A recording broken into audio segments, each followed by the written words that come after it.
Captain America could be like legitimately the grandpa of the Avengers, though. He's from the 1940s. He lived that life. Dude, Austin Powers, Captain America crossover. They've both been frozen. I want to see it. Yeah, amazingly terrible. Oh, it's really good. It's really, really good. Austin's shooting that like little tiny gun, and Captain America's holding the vibranium shield in front of him. Welcome to the Roundtable Podcast. It's episode 11. We never even really acknowledged that we had gotten into the double digits last time, so double digits celebration. Hooray! Double digits don't matter anymore. They're the most I important. try to forget that I do this every couple weeks. Don't lie to me. It's your favorite part. think it's You important. message me on Skype every 48 hours and say, when's the next roundtable? You're telling me I message you on Skype every 48 hours when 90% of the time I don't read Skype. Yeah, that's Message Ryan valid. on Skype every time he records Isaac. That's very true. So you message somebody. We make a point of it. It didn't. You tweeted out that it doesn't slow your game down anymore, so you don't even know. Now it's weird. It slows it down for like a second, and then it comes right back. So I don't even have to sign out of Skype anymore. But I noticed, like, I'll be fighting an enemy, and the frame will drop for like, or the frames will drop for like a quarter of a second, and I'm like, I bet I have a Skype message. Well, that's how he kept the streak. He coordinated with Mathis, and he slows down when shit gets hard. Ooh, True. See, this I'm is like, the- Mattis, I think I'm going to be fighting a Mullaboom at 2 minutes, 30 seconds. Send me a Skype message. See, I got your back, homie. Well, come on, you screen share with me so I know when it's gonna happen. Oh, yes. And then you play as well. Oh yeah, I play at the same time. I just have you play. You're the invisible co-op, baby. Yeah, if you guys still think Ryan's playing his own games on his channel, you guys don't understand YouTube at all. That's not how it works. have not touched a video game since 2012. Also, I'm not Ryan. This is one of many lookalikes that has been hired to keep the channel alive while he's gallivanting. This is actually me right now. You're wearing my shirt. We're shirt. This is twins. your shirt? Yeah. Well, I'm not wearing it right now, shockingly, but I have that shirt. You have some kind of monopoly on navy blue shirts? The ones with collars, if you don't mind. That is absurd. See you wearing a yellow shirt underneath. That would really complement the rest of our ensemble. I'm I'm literally asking you to take your shirt off right here the We're first all time over over the the podcast. No, because I shaved for the first time in like a week, and then I realized that my yellow shirt blended in with my face a little bit in this lighting. It was very strange. So You got that magical power of being able to like change. I don't anymore, I think, because the green screen fell down. Oh yeah, So that's true. The lighting's It different fell now. like that sounds like a tragedy. Oh, How it's- did it fall? It was taped up there, so you The know, the tape fall came of the out. green screen. I thought we were gonna have like a cat story, like Tomo tried to climb it or something. Nah, Tomo's too lazy to Yeah, climb anything. kitties. Ryuka. Ryuka. Just Whatever. Ruka. Whatever. Do it like two One of O's. those names. Anywho, we're going to be doing E3 Recap today. It's like a week and a half beyond E3, so hopefully everyone's had the time to properly digest stuff. If you want us to become more relevant and topical, perhaps consider making a contribution on patreon.com/roundtable. But we will be doing the E3 Recap today. We're going to be going all the way through the order of the major conferences, starting with Bethesda all the way through Nintendo. And then the couple of games we're going to be discussing today are You Must Build a Boat and Enter the Gungeon, as well as maybe a brief touch on this is a little like indie title called Arkham Knight or something like that. I think they're trying to do another Batman game. It's weird. Weird. So we'll talk about that. Batman's over. Well, It's it's done. a shitty origin story anyway. Yeah, no kidding. I bet Batman the Sixth Avenger is on its That way was out, last too. year. Come on, that was Seen Batman Avenger Origins. Remember? Batman Arkham Knight. Origins was What real? about Ardman Early Morning? Artman. Artman.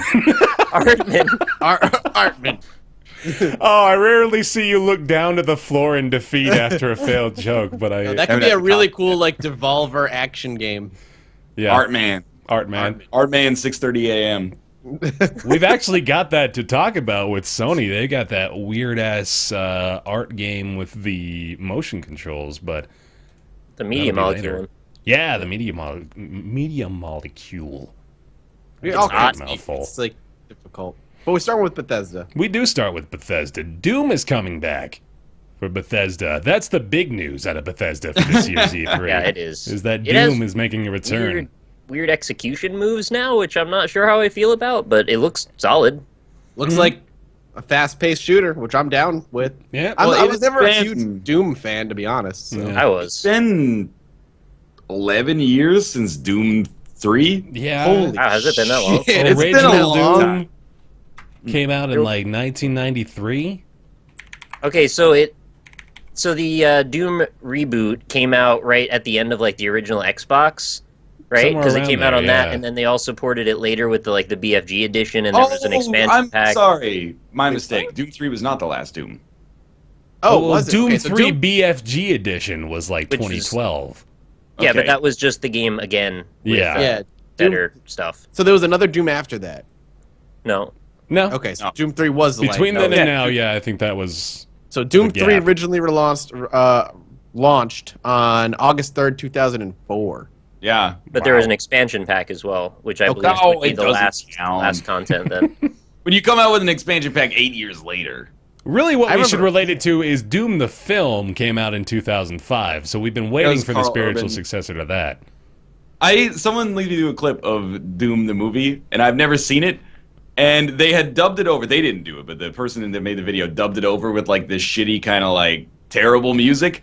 And the film was so bad that it took me about 2.5 minutes to realize that was not the actual soundtrack of the movie. At first, I was like offended. I was like, "Oh, this is awful. What were we thinking like 10 years ago?" And then I was like, "Oh, okay, they added this in post, but still, this is still awful."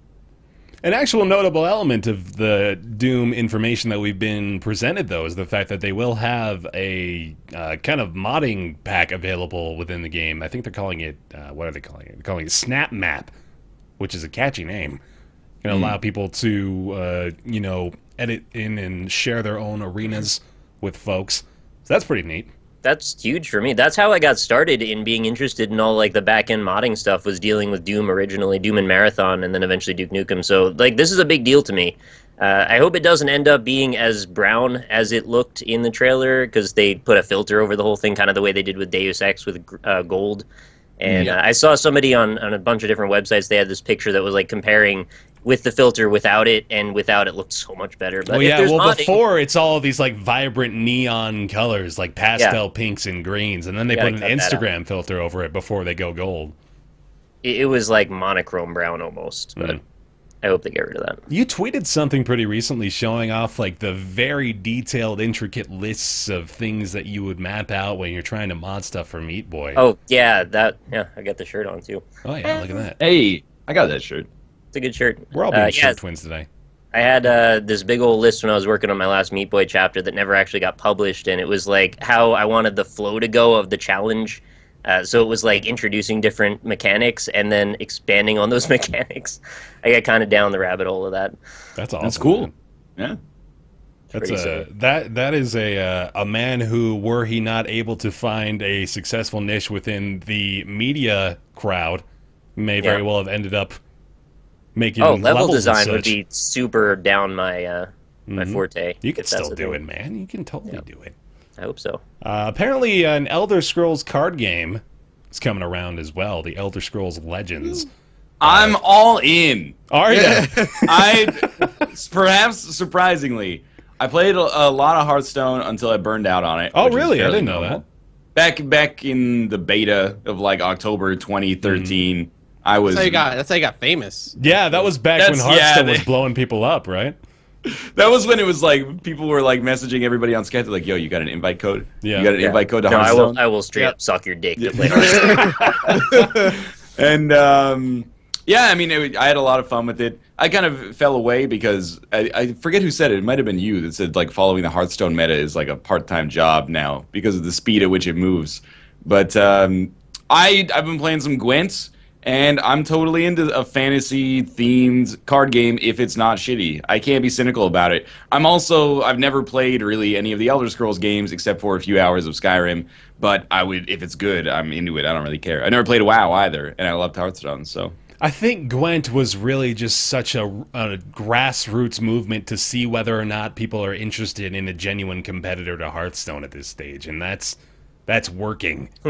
It's not true at all, but that I want it to But be. imagine if it was that they use this to like test market their next idea for a game, like within another game. That would be pretty sweet. Dude, I would not be surprised before Cyberpunk comes out to have CD Projekt Red make a Witcher-themed Gwent, like $10, $15 game on Steam. Wouldn't be a bad idea, sure. I want a physical. I want a physical. I was going to say, I think we talked okay. about this when we were talking about The Witcher 3, is that they're planning on making physical copies of the Gwent cards. I don't know though if it's even really like a great game outside of the game. To be honest, I've been thinking about that a little bit. I feel like that sometimes. Like, I would still buy it because it would be cool to have. I like how it is in the game because it's the most blatant pay to win of all time, because literally, like, the better cards you have, you just fill your deck. There's no sorts of limits for like putting in legendaries or heroes or what are they called in Gwentstone. Gwentstone. Oh no. Oh god. Nice. That's a merger. What did I do? That was a fucking Freudian slip. Yeah, it's like Gwent, you get the best cards you can, and then you have nothing but 10s and medic 12s that come in and just completely dominate. I don't know how well it would work as a physical card game, because it's just, no one's ever going to put in one attack fucking poor infantry or whatever that is. Like, no one's going to use those, so I don't know. Yeah, you really learn the true nature of Gwent when you, like, don't play for a while, then you go up against somebody in the, like, second act or something like that, and you're like, okay, here's my, like, 4 archer, and they're like, okay, 15 archer. 15 archer that fucks your 4 archer right in the butt. Puts your 4 archer onto his side. Oh, Jesus. Takes all the cards out of your hand and just shits on your face. Well, yeah, Elder Scrolls card game is apparently coming around. Not a lot of information about it, but it apparently is going to exist. Dishonored sequel also coming around. Dishonored 2. I'm all in. I'm ready you said for that Dishonored. before. I don't know if I believe you this time, though. The only reason I actually did play like 3 or 4 hours of Dishonored 1. The only reason I didn't play more is because it came out the same day as XCOM Enemy Unknown. Yeah. Which sucked up like a ton of my life. And the day after XCOM Enemy Unknown came out, I went on a family vacation for like a week. And then I came back, and 3 days later, I moved across the country to Vancouver. So it was like, the whole time I was like, I really want to make time to play Dishonored, but it just never happened. Dishonored 2 seems like I'm in. I want to get in on the ground floor. My only hope for Dishonored 2 is that they changed the morality system a little bit, because it punished you for playing the way you wanted to play, in a way. If you played super violently or wanted to kill people insteod of like knock them out, there was you just very automatically blatantly a correct way to do it. Yeah, Doesn't I that agree. I would like hate that. immoral though? But the game, like, a lot of the game's powers encouraged you to be like a very powerful, very silent killer. And if you went around silently killing people, you got the ending was poor for you. So I didn't like that. Yeah, I don't like when games have like an ending that is better because you were a better person. Like Knights of the Old Republic had that great system where like the light side endings were good, but the dark side endings were also badass. And you're like, okay, this is like not a punishment. You're like rewarded for playing extremely in the direction you wanted to. I'm not saying like make it like rainbows and puppies endings, but don't be like you suck at the end. Be like, all right, Jesus. You're not wrong. It was really pretty awful. Like, well, way to fuck shit up all the entire time you played this game. Jeez. It's like, don't give me powers that let me murder people then, because that's what I want to do. I'm liking this a lot. Dishonored was just a freaking gem. I really enjoyed it, despite the morality thing is definitely a weird point of interest. But Dishonored, I think, it's not exactly like I can say it flew under the radar, because it was obviously pretty critically well received and probably did well financially too. But I think it definitely deserves to be an IP that is expanded upon. I'd like to see this become a trilogy, as these things tend to do, and I like this a lot. Up until it gets to have 6 iterations of it, and then we all get to shit on it. Yeah. Well, to be fair, it has been 3 years since Dishonored 1 came out, which it seems like pretty reasonable. That's the time between Avengers films. Yeah. So seems That's reasonable the to me. No, I appreciate it. I actually missed the boat on that game as well. I thought it looked really good, but I never got around to playing it. I watched BizSnap speedrun it a lot, so that was fun. So you ruined it for yourself. Yeah, pretty much ruined it for myself. Actually. Yep. You don't get to see like 75% of the game with his routes, though, man. It's crazy. I know. Just skipping through. So maybe I haven't ruined it for myself. I don't know. Wall clipping and whatnot. He's a cheater. It's a lot of flying up to ledges and picking up stuff through walls. I don't even understand why you would watch someone play a game. Is personally for me, it's like it took me half a second to realize you were. Yeah, me too. Why wouldn't you just play it for yourself if you're just gonna watch somebody play a game? No kidding. It doesn't make any sense to me. Well, I'm an adult with a limited amount of time. it doesn't make sense to me why I would waste some of it watching someone play a game. Mm-hmm. And I feel like I need to explain this in a very lengthy comment to make everyone agree with me and be on my side. Exactly. I need to waste more of my time. Speaking of wasting my time, a Fallout mobile game. It's called Fallout You're going to say Shelter. Battle Cry. All right, fair enough. Fallout Shelter apparently has been grabbing people by the haunches and never letting go. Although it's basically just an ad for Fallout 4 when you think about it, but still, It's a pretty meaningful ad, though. There's quite a bit of content there. No, yeah, it's not. They didn't just phone it in. That's for sure. They put some heart and soul into this. But have you guys played it? A little bit. No, I have Android, so. Okay, so me and Bear have played it. Yeah, just a touch, just a little touch. It was pretty sweet how they were like, hey, all this stuff about this other game, and you can get this now. Mm-hmm. And then there it is, and then you get it. Well, it was Fallout like 4 on top of that, they're one of the very few games that people are hyped up about that is actually coming out this year, later this year on November 10th for Fallout 4. I guess we can talk about that So they now. announced Fallout 4 then, you're saying? Well, I mean, that's the rumor. That's a footnote. That's the footnote. Did you hear about Doom, though? Come on, man, Doom. Fallout 4 is coming out November 10th. We've kind of touched on this a little bit. There's not a ton more information at the moment, apart from the fact that you can buy your own giant-ass plastic watch if you'd like. It's got a second screen experience. You can put your phone in it, and you can use it to look at your inventory and stuff, which is pretty sweet. To play Fallout Shelter, really. I have a question for people who have played Fallout before, which is all of you. Fallout 4 has a crafting and building system in it that they showed off. You can build houses and stuff like that. Yeah, that's new. Does that excite you? Is that interesting? Yeah, because it's what it sounds like is you're going to be able to build up your own settlements and stuff, and NPCs are going to show up, and you're going to be able to have Brahmin caravans going between your settlements if you do multiple settlements and stuff. That sounds really cool. You can also just ignore the shit out of it. Todd Howard said too, which is also nice. Use the sentence "ignore the shit out of it" because that makes me really happy. I wish he did. He's like, this is for those Minecraft fuckboys. We put this in here. Corporate said we had to have it. I guess the way you described it to me sounds like Terraria, in a way, building up your house so that NPCs can show up. And I remember that being kind of cool. You'd be like, oh, I have to put a chair and a table and a bottle on the table in this one to get the alchemist or whatever. But in my head, I was like, oh, this is not that I think it's a bad game necessarily, but this is the forest, and I'm like, I don't want to fuck around building these log cabins. I don't think it's gonna be the forest levels of tedium. I hope not. Anyway, we won't know until it happens. But I'm excited for it personally because I like the idea of, like you said, Terraria was fun. I enjoyed doing it for Terraria, and it sounds like it'll be more Terraria-esque, and you get raided by raiders and shit, and that'll be fun. I think it'll be a good time. I think it lets you leave sort of a lasting impact on the world, which is one of my few complaints about Fallout 3 was that a lot of it was somewhat static.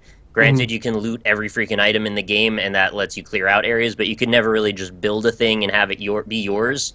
I mean, you could make your apartment, kind of. You could put some stuff around on the shelves, but for the most part, everything goes in a locker. This way, you actually can build up some actual structures and have a little bit of customizability there.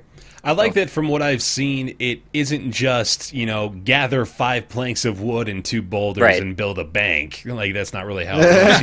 You have to kind of lay the foundation of a proper building. So you have to gather wood and resources and then lay an actual infrastructure and just build piece by piece to make, suitable fortifications. But I'm always sort of skeptical about this sort of stuff, too, especially when it's not really the focal point of the game. It's just sort of seems like an afterthought the majority of the time. Things like, I don't know if this is even the most apt comparison, but something like the Fable series where you can go around and, buy all houses. these buildings and, kind of develop an economy around that, where really it seems kind of like a fun little gimmick at first, but then it just becomes completely forgettable and it doesn't even really make an impact on the rest of the game. So I just sort of expect that to be the case with things like this. You're giving me a really resonatingly skeptical look about what I'm saying. No. Are you seeing this shit? You ready?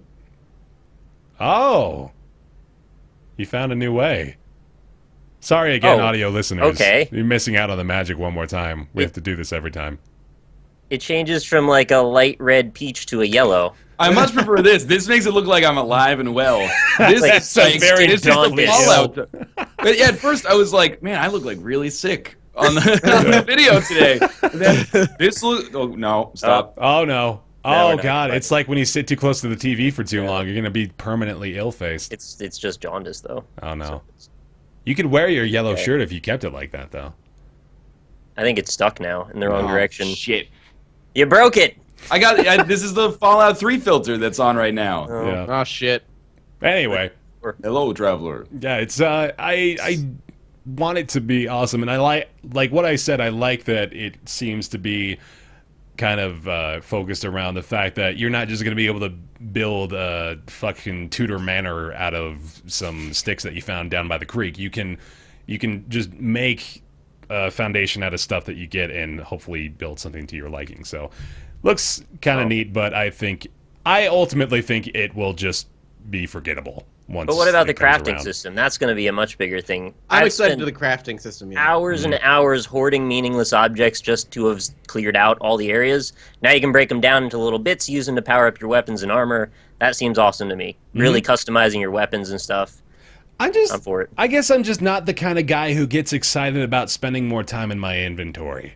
And I don't mean to say it I very do. condescendingly like that, but I don't really get on board with that stuff. I'm excited about it. I think probably for the similar reasons to Nick, because it kind of makes your character a little bit more your own. Yeah, That's I why I mean- like doing it. In 3, there was like, Crafting- get good power armor. Done. Yeah. We talked about this in the past 2 or 3 podcasts at least. Ignore the vacuum outside. They're cleaning the hallways. But my brain does not wrap itself around crafting very well. In The Witcher 3, I have no idea how to make anything. What I need, and the same with Dragon Age Inquisition, it took me like 80 hours, and I only played 30, so I'm not there yet, to figure out how to make anything in that game. Basically, I had to ask on Twitter. I was like, can someone walk me through the crafting system? I need, like, Terraria. I need this to be 3D need a Terraria. guide. Where, yeah, basically it's like, here's what you can make, and here's the intermediate steps, and you can just click on one, and then it'll pass through all the intermediate steps. So if it works like that, I'm fine with it. But by and large, I am super sick of crafting. I have faith in them that they can make it not shitty. It's probably pronounced just avoid it. Terraria, by the way. You Oh, Terraria. Open that up. Terraria. Terraria. Mm-hmm. Terraria is getting a new update too. Yeah, as good as The Witcher 3 is, Let's I think the play it, crafting coming. system is really just not that great, especially considering the fact that you can't even really organize the items that you have. It really is lacking in that respect, so The Witcher 3 didn't really do the greatest job of it. I'm trying to think of really, like, a crafting system that I've really enjoyed in a game recently. Fucking like Diablo 1, where they just drop weapons. That's my favorite kind of crafting. It's like, oh, somebody crafted this in the long distant past, and now it belongs to me. And I just look at the stats, and I'm like, it's better. And I throw out my earlier sword. It makes a point of saying, hey, look, this wasn't your responsibility to find the resources for and make from scratch. Well done. Good on you. Green arrows. This is good. Exactly, yeah. This is how it'll do. Not even, I don't want the arrows. I just want, like, the damage. You Like, want the plus number. exactly. I'll be like, oh, +8? That's pretty good. Would that how you literally play Dark be Souls? better off just not having any other stats. I want damage and I want health. Yeah, That's don't even all tell me I what need. they are. Just tell me if they're better or worse. Call them DNH. Don't even give me a weapon. Just have me stand next to the enemy, and then we'll trade hits, like, mentally. Oh, yeah. And then one of you will just die. Exactly. I don't even want care to what play the weapon. game. My principal problem with crafting, and I recognize that it's not an unpopular opinion, but it's also not necessarily the majority opinion, is that it makes my inventory unusable. Because for me, when I play like a new RPG, I have no idea what driftwood makes, or like lynch fern, or, you know, wild bush, you know, like it makes no difference in my head. Gosh. Ether, like I don't know what these do, and I go to my inventory, I'm like, oh, I got 80 ether. Like, what do I? Can I sell you my ether? And then people, oh, never sell your ether. You know, you use that to imbue your armor with special powers. And I'm like, It oh, doesn't okay. matter what you do. Whatever you did was the wrong thing. Exactly. You know that already. So it makes the inventory less meaningful to me. It just becomes a sack of shit that I'm like, this is the shit I'm comfortable selling, and this is the shit I have no idea about, so I'm going to keep forever, which is going to hamper my experience. Yo, you ever find some motherfucking Nirnroot, though? Shit's Nirnroot's where pretty it's common, at, though. man. You should just be able to smoke Nirnroot. I wish you could do that. I'd get a much better time out of that. It should just be a dialogue option for anything you pick up. Just smoke Just this smoke item. it. I think The Witcher 3, if I could wander around, I mean, we even talked about this, how much it's Mod it. bullshit to have to run around and pick flowers near the riverbed every time, but if you could take an option to see what would happen if you smoked that celandine, You don't know what's gonna happen from that, man. Like, you get drunk, you might as well get like hallucinogenic trips, right? Smoke that Griffin head. Yeah. I want to see like Garrett holding a sword, and then you just hit smoke it, and he's like, "Well, I guess." Use a Garrett, blowtorch to make it orange. I don't remember seeing Garrett. Seen the Geralt. character? Geralt. Geralt. Okay. Geralt. I thought Geralt Garrett's of the other guy Rivia. that walks around with you. Gerald. It's Geralt and Garrett, the Witcher team. All right, that's the majority of Bethesda's content. Obviously, Fallout 4 being the big one. Dishonored 2 is pretty big news, though. You missed two things on the Fallout. What? 4. What did I miss? One, PC ports can go to Xbox ports. PC Mods. mods rather can go to Xbox. yeah, that is a big deal. And someone told me also PS4. And I'm sure PS4. I guess we'll tackle that first. I love how people are super excited about it, but I'm very curious what mods are going to actually work on the consoles. Specially selected ones that don't crash it every 3 seconds to break the frame rate. And Well, I even just those will read- still do it. I just read an interview with Todd Howard before we started this, and he said that like they're not going to be very hands-on with like what mods are going to be allowed and what ones shit. aren't. Only things that have licensed material that are not allowed are basically going to be forbidden. Other than that, pretty much everything is a go. So I'm either they're going to have to start looking for it, or I'm looking forward to users being like, "My game broke. It's your fault." I was actually my just money back. fondling Todd Howard's balls the other day, and he was telling me about Nice. how Fallout 4 is going to be a PS3 exclusive, so we got that to look forward to. Shit. Game Boy Advance. Yeah. I can make him say anything when I got his But nuts in a like, vice, I'm though. sure like there's going to be a ton of mods that are going to make the game look better, and of course they're going to be resource hogs to do it on the PC. I'll be curious if those can even be ported over to consoles in the first place, because that would probably bring consoles to a screeching halt. Maybe I there'll don't just be know. like a red dot next to the ones that are like, this will instantly break your game. Yeah, I hope there's Yeah. something that like gives the console owners like, hey, you can't use this. Somebody's got to curate them a little bit, Yeah, right? just like a little simple peer feedback submission system. Yeah, I like hope this for one reviews. has not been tested, or this one has been tested and has not performed well in this system, something like that. I hope so. Yeah. My initial thought was like, who would be like playing the game? Like if you're buying Fallout 4 for Xbox One, maybe you don't care about mods. But then I was like, maybe that's a little like too cynical. Maybe this is kind of like a gateway for a lot of people to actually get into the modding community. If they don't own a gaming PC and then they're like, whoa, this like opens my eyes to the kind of stuff that is possible with mod support. It could be cool as kind of like a gateway drug for that sort of thing. I'm glad they're doing it, but I kind of felt like what you were going to say was who would really bother to buy a system, to do mods on a console when they could just do it on PC, right? Like, is that really a feature that people are that worked up about, that it would really drive sales? It's not a console mover, I don't think, that's for sure. Right. It's not the kind of thing that it would make a difference. You have your for me. Xbox already, and you're going to be happy that this is announced is really the only positive Yeah. side of that. Yeah. If you already own a gaming PC, it doesn't really make sense to Right. be excited about the mods, probably. But Yeah, it's almost a guarantee that the modding community is going to be A, more prolific, and B, better, peer-reviewed, better curated is the word I'm looking for on the PC. So there's not a lot of selling points there. But yeah, that's big news definitely for Fallout 4. Raining? Yeah, Raining over there? thunderstorm over at my place. no, that's at Nick's place. Yeah, if I just and the- vanish, that's why. That's all right. The last thing I was curious about, what you guys think, is what seems like first off, the fully voiced main character, which is the first for Fallout, and B, what seems like a Mass Effect choice kind of dialogue system. tree, as opposed to the old style Fallout. Like, here's 10 things you can say. Yeah. You Well, choose 3, one. come on.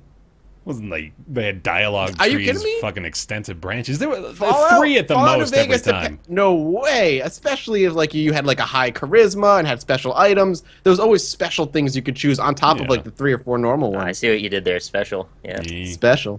But yeah, I'm curious what your thoughts on that are. On that, do you think it's going to be good? Do you think it's going to be indifferent? Do you think it's going to be bad? I never really had a personal identification with any of the main characters in Fallout, so I don't think it's going to really impact me that much to have someone acting as the main guy. That doesn't really Yeah, make a huge difference. I'm kind of to me. neutral on it. Like, I'm excited to see what they do with it. I don't imagine they'll screw it up badly, and I'm kind of excited to see. Yeah, it wasn't like it's ruining the authenticity of the experience. Right. No, I'm announcement. not. I wasn't.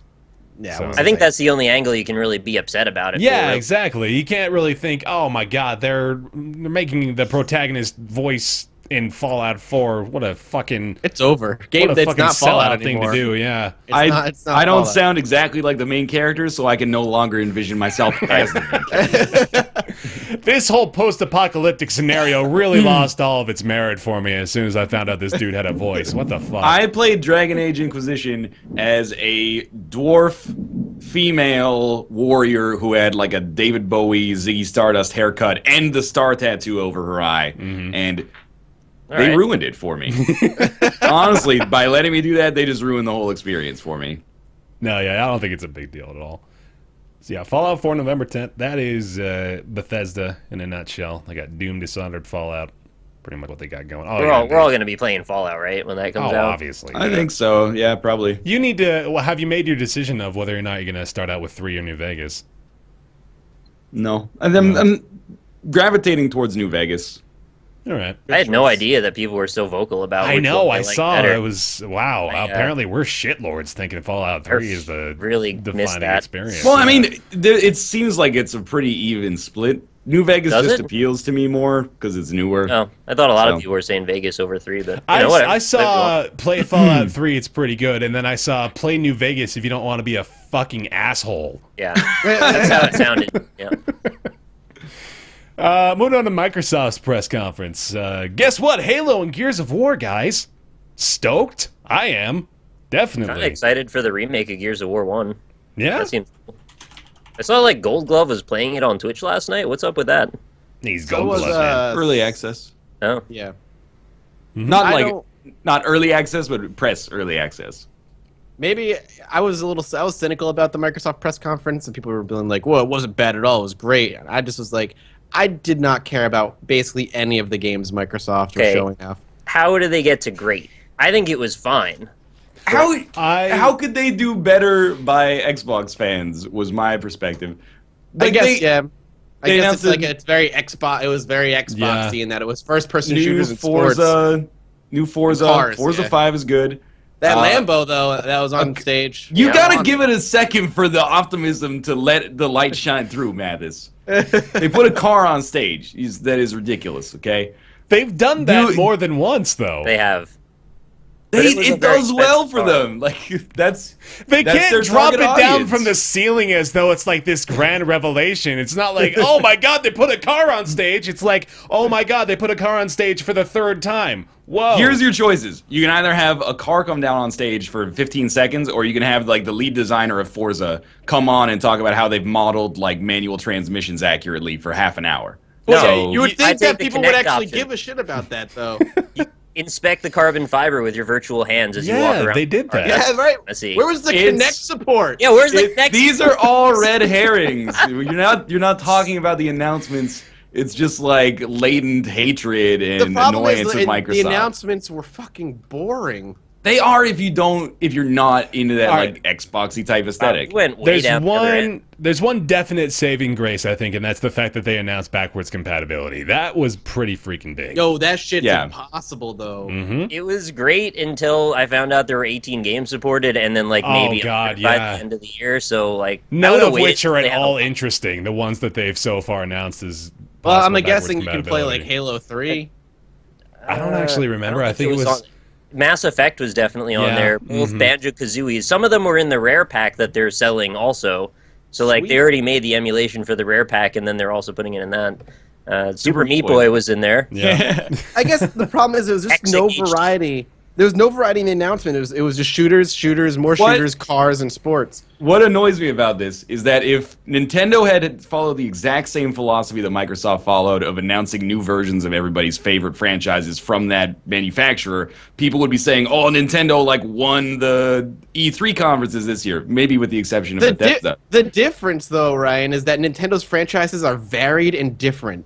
All of Microsoft's franchises are shooters. It's just a different target audience. And one of them is not a shooter, one of them is a racing game, but people discount it because they think racing games are not like on the same level as other games.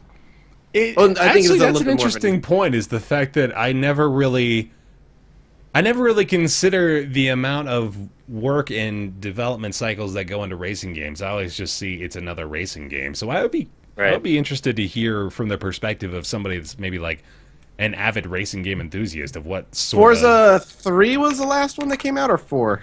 Forza 5. Forza 5. Forza And 5. What between about that, Horizons? you got 2 Horizons in there, yeah. It's been almost an annualized franchise, but Forza 5 was 2 years ago now. Speaking of, well, I mean, you do say that they didn't really come up with much new. I actually was really excited about Recore. Because Recore was- looked interesting, and Yeah. I was just looking at the sales figures for Forza 5. It doesn't sell a lot.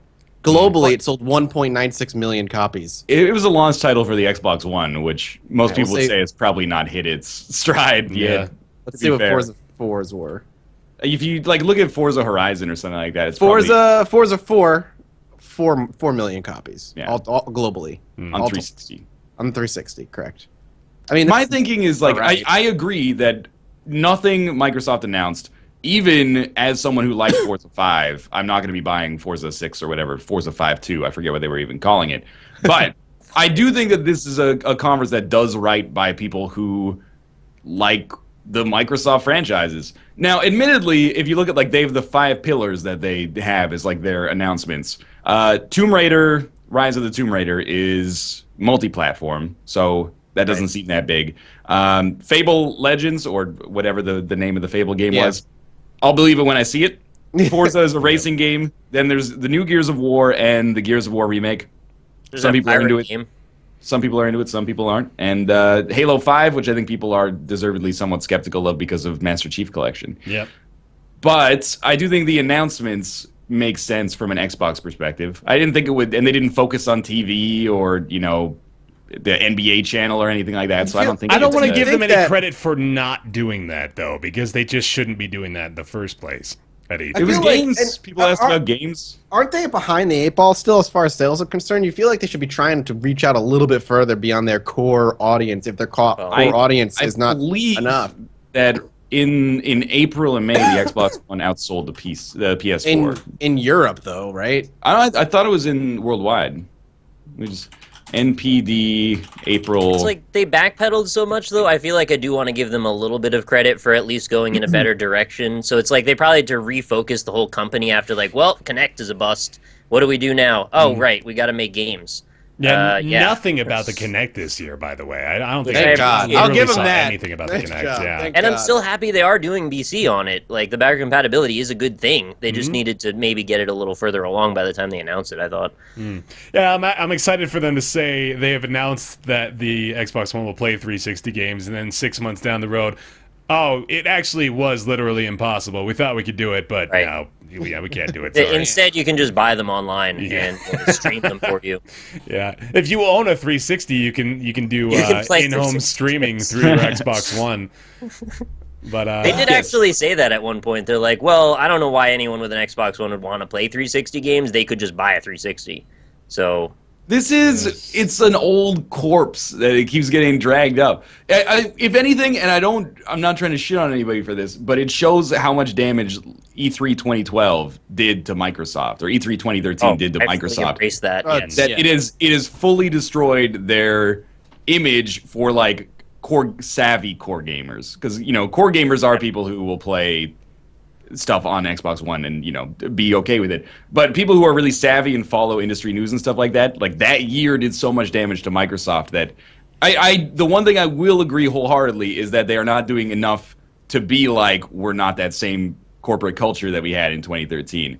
It seems like they're leading by example, which is good, but at the same time they're not bringing people back in. Like, they're not creating optimism with their announcements. Instead, it's just kind of like, well, we're not focusing on the shit people hated anymore. Maintaining Right. status quo from before everyone hated the whole presentation. Right, yeah. I guess that's what I'm getting at. there's a new controller. Yeah, which I was psyched for until I found it was $150. Yeah, It's so expensive. jeez. Is it actually just like $150 for the controller? Yeah, we don't even know how much the extra D-pads and stuff are, unless it includes them. I don't understand the stuff that's right here, like on the inside Like your gear palm shift. area. Yeah, but you can swap those? But I don't know if why? you can swap those. No, they made a point of it in the video. They were like, Those check swap? this shit out. And then they swapped them They on didn't the do other a side. Transformers like Yeah, they really did. Will Legitimately, that's what gamers happened. pay 3 times the price for a fancier Xbox controller? Holy shit! Honestly, I'm $150. Yeah. If I could see myself doing this, and I mean this sincerely, I'm looking at the right analog stick popping up. You could use that as like a, I don't know, what joystick for an airplane or something like that, and the disco ball D-pad, and I'm like, The disco ball D-pad. That's $150. I might be able to justify it if if it saves me buying an arcade stick and I want to play like Street Fighter 5 or something, maybe. But I can't see that. I mean, that specific comparison, I don't think anyone would want to replace a fight stick with a a fight stick controller. Yeah, I mean, the fight stick, I don't think is even $150. Is Yeah, it? so you can get a fight stick for $75. Yeah, but the most popular ones. Well, if you want to be a pro, if you want to be like a tournament goer. If you want to shift to Street Fighter 5 competitive Let's Plays, then yeah, maybe that's the. I'm just saying, all right, it's confirmed. New direction. There is a precedent for controllers that are over $100. I don't know if this necessarily. It does kind of look like master or jack of all trades, master of none, but. I would be skeptical, I guess, to pay $150 for it unless I had a good reason. I bet they'll sell out. Plus, it'll be $200 in Canada, so. $250 in the UK. I will say Microsoft maybe made a good choice as far as VR is concerned by partnering with both Steam and Oculus. Yeah, absolutely. Surprising, but yeah, good. I remember seeing the HoloLens presentation. That was back when they were displaying the actual technology and not necessarily correlating it with anything in Microsoft's gaming division. But HoloLens, they had a very similar presentation compared to what they did with Minecraft on stage, where they showed the 3D camera, which is, God, that rig is so fucking ridiculous. You see that? It's like 40 pounds of equipment on this guy's shoulders and trying to film this stuff. But it looks very incredible. I mean, this is future tech if I've ever seen it. I can't help but be cynical about it. I don't want to believe that it's going to be that good because that just seems so impossible. Closed conditions, man. Even a lot of the hands-on, even being in closed conditions, they said the big thing is that the field of view in the HoloLens itself is very small. Yeah. Like, what actually works is a very small square in front of you, and everything else is just... Well, it's like the 3DS. You can only look at it from a certain angle and actually have proper 3D vision. Oh, yeah. The new one is better, but you still have... better? I still turn it off. You have a pretty limited viewing. Yeah, when I was playing Monster Hunter 4, I'd turn it on during cutscenes and be like, oh, this is pretty cool, and then it's just immediately off again. Yeah, exactly. It is better, though. But that's an expectation I had as far as the limitations of the hardware would be, tunnel vision to the extreme of what it is that you can actually interact with in that sense. Yeah. But, I mean, I guess it's got to start somewhere. They definitely presented it as though it was a huge revolution of technology. But I doubt that we're going to see, very much I doubt that we're going to see on the consumer level a HoloLens that works like we are in fucking the way they asked it to work. Yeah, exactly. You guys remember those augmented reality cards they had for the DSi, where like you put it down on a table and you show the camera and it like would make Mario pop out of the card? Oh yeah. I figured that's kind of all they had going on with that display. Like that table was set up with markers to work properly the way they asked it to. And obviously, they have to have this really well-rounded for the presentation. They can't have issues. So if that's all it is, like, we need to see it in actual hands to really judge. Yeah. I'm just kind of going to maintain on that. Either way, I still think it's a big leap in technology, one way or another. Mm-hmm. No, I agree with that. I think what's unfortunate is that it's not really possible to get any sort of personal opinion on it without experiencing it for yourself. It's kind of like the Oculus Rift and all the other VR that's going on right now. You can read articles about it of people telling you the exact technical limitations and the field of view and the resolution and stuff like that, but you can't ever really know whether or not it's an experience that you hold favorable until you are there doing it for yourself, which will cost you hundreds and hundreds, if not thousands of dollars to do so. Yeah. There's another big part of Microsoft's conference that we didn't really address either, is the fact that they're talking about, well, no, they're not even talking about it. They're actually going to be doing it. They're introducing early access to the Xbox One, more or less. Oh, yeah. So Xbox One, I don't even know if they have a name for it yet, but it's essentially allowing people to buy games like, I think they're starting with The Long Dark. It's already up, yeah. Yeah, it is, okay. Ark is on there, too? Yeah. That's not surprising, I guess. I think Elite Dangerous might be on there as well. Elite Dangerous is fully released, though. Oh, is it? Okay. Yeah. So there's that. Be ready, though, Xbox One owners, for all the survival games you can handle. Yeah, absolutely. Apparently, you can handle a lot if of you've been them. missing out on games such as Rust and Ark and The Forest and fucking Games where you Island, start out naked and eventually build a wooden box. like Fallout 4. Yeah, But Yeah. you're not naked in that one. I don't know. I mean, it's if the face. early I don't know access about phenomenon is destined to spread everywhere. We've lived with it on PC. Cancer that it is. We've lived with it on PC for like a year and a half. I'm more pro early access than I am anti early access, even though it comes with a lot of negative stuff. But certainly, it does lead to a lot of unfinished games coming out on a platform, and consumer expectations are not always equal to developer expectations at the time of release. I don't know if it's necessarily a bad thing, but I think it will probably have some bad results. Do you think inherently PC consumers are more forgiving of early access faults than Xbox One buyers will be? I couldn't say, I guess.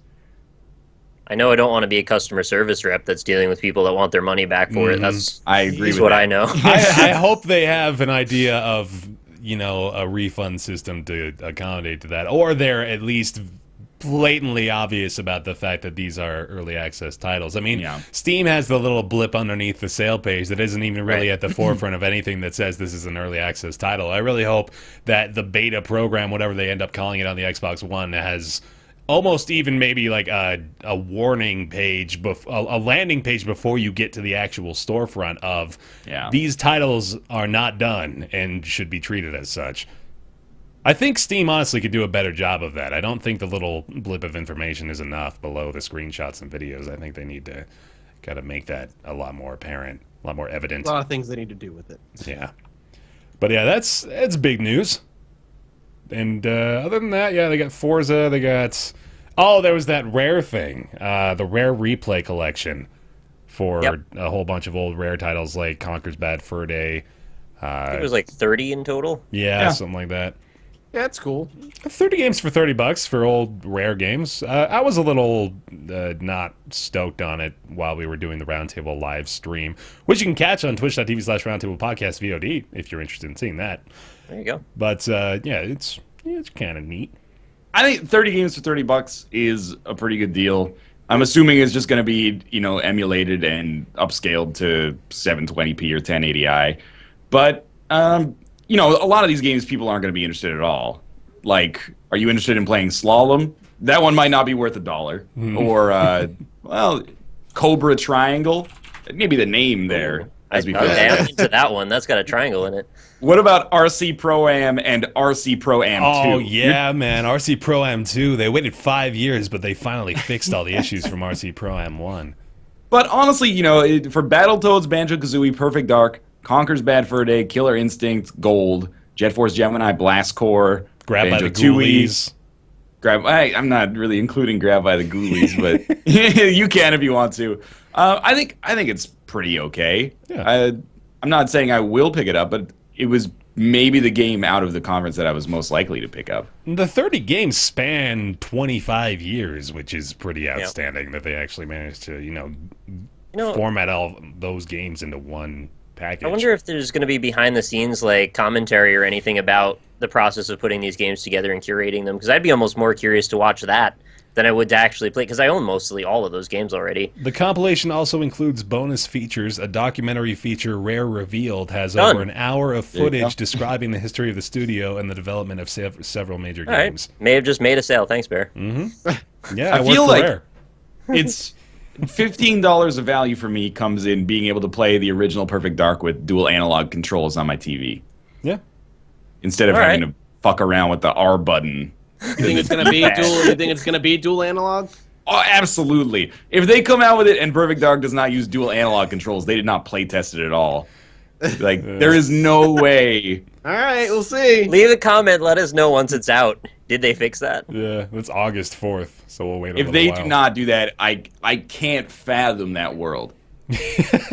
Where they make Perfect Dark with the original N64 controls on the Xbox One controller. I couldn't fathom the world where they made impossible happen with Xbox One backward compatibility, and yet we live in that world now. It's true. Y'all are just a bunch of haters, man. What does Microsoft need to do to get you to buy their console, and how much do you play your PS4 as is when they've accomplished that, apparently, at least? New IPs that are not shooters. Give me something original. Fucking thing's still in a one. box in my Outside of closet, one. man. I've got a case to make here, I guess. I don't actually own one, so Yeah, me Well, I either. was saying I because was there's nothing to buy on it. Yeah. There's tons of stuff to buy, it just doesn't appeal to you. There's nothing to buy on it. stuff that I have on PC already is basically what it is. He just left. Just gets up and fucking leaves. He's not having this argument anymore. It's the console I use the least as well. But the only thing it lacks, in my opinion, over the PS4 right now is that it doesn't have Bloodborne and it doesn't have MLB The Show. And that's like sincerely it for me, is that, you know, those consoles would be exactly equal if Sunset Overdrive was on both, Infamous was on both, and MLB The Show and Bloodborne were on both. PS4 has like 4 games that make it the consummate objective #1 choice right Diablo now. 3, so good. Diablo 3's on both? Oh. Yeah, but PS4 is because of the Sony announcement. What's It that? has the infamous DLC. Sorry, what? Because of the Sony announcements. I mean, the PS4 is already going to be a better console to own in the next year or two. We don't know that yet based on the announcements that they made at E3 this year. Speaking of Sony at E3 this year, that's the next conference we're going to be talking about. No record. Sony announced The Last Guardian within the first 5 minutes of the show. I'm pumped for The Last Guardian. Yeah, they accomplished the impossible as well. Well, That's been canceled. Before even that, they opened up their show with a song that was going, "Here We Fucking Go," over and over and over again, which I thought, that got me hyped. I was ready to go at that point. But The Last Guardian, the final piece of the Team Ico, Team Eco, Team Go Fuck Yourself trilogy. It's A finally... lot of people are like, "What's the fucking hype?" Honestly, it's not going to be a game for everybody. It's a very, if you liked Ico, if you like Shadow of the Colossus, I'm sure you'll like Last Guardian. Here's the thing, too, is Shadow of the Colossus is, like, hands down my favorite game I've ever played. It's my #1 of all time. I know Nick kind of hated it. All right, let's not go too far. I think the atmosphere of it was outstanding. I just really thought the controls and the camera work were pretty bad. Mm-hmm. But I think that there's something special in that game. I would love to see a remaster one day. Even further than that, though, on the flip side, I hated Ico. I didn't like Ico at all. Okay, so there we go. So, like, we have the complete polarization, but it's quite obvious. The Last Guardian, either Nick or I is going to hate The Last Guardian, I think is what we determined from this. But yeah, it's not going to be for everybody, but it really is. I just think they've kind of done themselves a favor almost with how shady and I don't know. They're not really being very reliable as far as the information on The Last Guardian is concerned, or even about the development process of it. But it is supposedly solidified, and it's coming next year. So that's awesome. Fucking finally. I want to know what changed between it being canceled to being at E3. It never got canceled. It never got canceled. It was It was big officially canceled. I No, read it was. articles. There were tons of rumors, and every time they asked, they're like, "It's not canceled." Did I get clickbaited? This is the danger with some modern journalism, is IGN did publish an article that said The Last Guardian has been canceled, and then their source turned out to be flaky, so they retracted the Never article. followed up. Okay. But, you know, it's the law of the internet, you know? It takes 10 times more energy to make people not believe something than it does to make them believe something. So once that misinformation is already out there, I just didn't know there was a follow-up, so I kind of landed on the first half of that story. All right. Well, that Indeed. explains that. Yeah, The Last Guardian's happening. Also, yet another Hitman is what The Verge is saying here, which... yes, Yeah, I don't think Ryan likes your tone. No, I am all in. I'm ready for it. It's been 3 years since you only have Hitman so many Absolution. chips, man. You can't push them all in on 3 tables. I was only tacitly in on the Microsoft conference. All right. Except for the rare collection. Yeah, Hitman Absolution came out 3 years ago. I liked it. Some other people say it was the biggest disappointment they've ever played in their entire lives. Wow. But I disagree, either it was way, great. I think everybody is ready for a new Hitman, and I like the approach that they're taking. Hitman Absolution was not really a strong story experience for me, so them taking more of a kind of growing sandbox approach, episodic semi-content That sounds like just buzzwords that mean really nothing. does. But they haven't really explained it fully. It's like it's an ever-growing world through like episodic content that comes out. So I don't know what that means. But I think it's a cool approach to Hitman. I think that could totally work if it's more focused on kind of creating that like mousetrap style mechanics-based gameplay as opposed to like this is the roller coaster track that you're on. You use QTEs to beat this luchador in a wrestling match. Like that stuff was a little zany. But I'm very much for it, yeah. And I trust that the market is a little bit different now, and they've heard the feedback from Absolution and are probably like, we're going to make a Hitman game for people who really liked Hitman Blood Money. So I'm excited for that, even though I didn't play much Hitman Blood Money. I remember you getting a little heated at me when we were tweeting about Steam sales last year about Absolution. I was basing it off of popular opinion, and you were a supporter. I get bent out of shape when people don't really give a game a chance and just like they form an opinion on it based on reputation alone. Splinter Cell Blacklist. A lot of people think Splinter Cell Blacklist is a shit game because it's a Ubisoft game and it's not Chaos Theory, but it's actually really, really good. And people that give it a chance tend to mostly like it. You know, people thought it was one of the people that played it thought it was one of the best games of 2013. Absolution admittedly has a little bit more of a divisive element to it because people like Blood Money so much. But I think prefer to make my judgment calls based on the people that don't play the games, though. That's really the way I go for the most part. Well, that's why I'm just trying to stop like the patient zero spreading the opinion of it on a game they haven't played to like 10,000 other people. Yeah. All right. Is this a reboot, do we know? Because I wasn't sure by their presentation. They didn't just call it Hitman, did they? Oh, it's a prequel? I think it's taking place like when he was during like his Hitman-ish career. His Before he early went broke. Hitman days. Yes, Amateur and Hitman. Not post-Hitman. Well, in Absolution, he did he quit the organization. All right. Oh, spoilers! God. It happens in the first mission if you played the game. Let's check the back of his head. Now I don't need to. I know all about it. Street Fighter V is coming out. Speaking of fight sticks, too, Street Fighter V is going to be around March of 2016. I don't expect that there's going to be, like now the fighters stand on their hands and punch with their feet. But there's not a lot that they can do, right? It's going to be Street Fighter, probably. I don't know. I guess maybe like introduce more support for the competitive crowd. The Street Fighter, I think, is dominating the world of fighting esports. As much as I can tell right now. It's just been getting out of control, man. People love Street Fighter. Smash Bros is definitely up there, yeah. I've seen Street Fighter 4 came out in like 2009, right? So there's been so many lots of expansions. Iterations and expansions. Super Street Fighter 4 Turbo Edition, Super Street Turbo Championship, Fighter 4 Chaos, Multiplayer Madness Extreme. Do you remember that expansion? That was a good one. I like watching Street Fighter, man. Wednesday night fights on Twitch. Yeah, it's a good time. Well, they got Street Fighter, they got Tekken, they've got King of Fighters, they've got Marvel vs. Capcom, all kinds of different fighting games, but I still think Street Fighter is just kind of the staple of everything as far as esports go. Street Fighter V for me is like the perfect, in a year after it comes out, it'll be half price one weekend on Steam, and I'll pick it up and put like 10 hours in it and be like, now I can understand the language of the game. Like it's almost like a research project. And then, like, that's what I did with, I have Super Street Fighter 4 Arcade Edition, and I got fluent in the terms of it, and now can sort of understand what's going on, and it was well worth it. Have you researched all the hitboxes? Because if you haven't, you're not even close.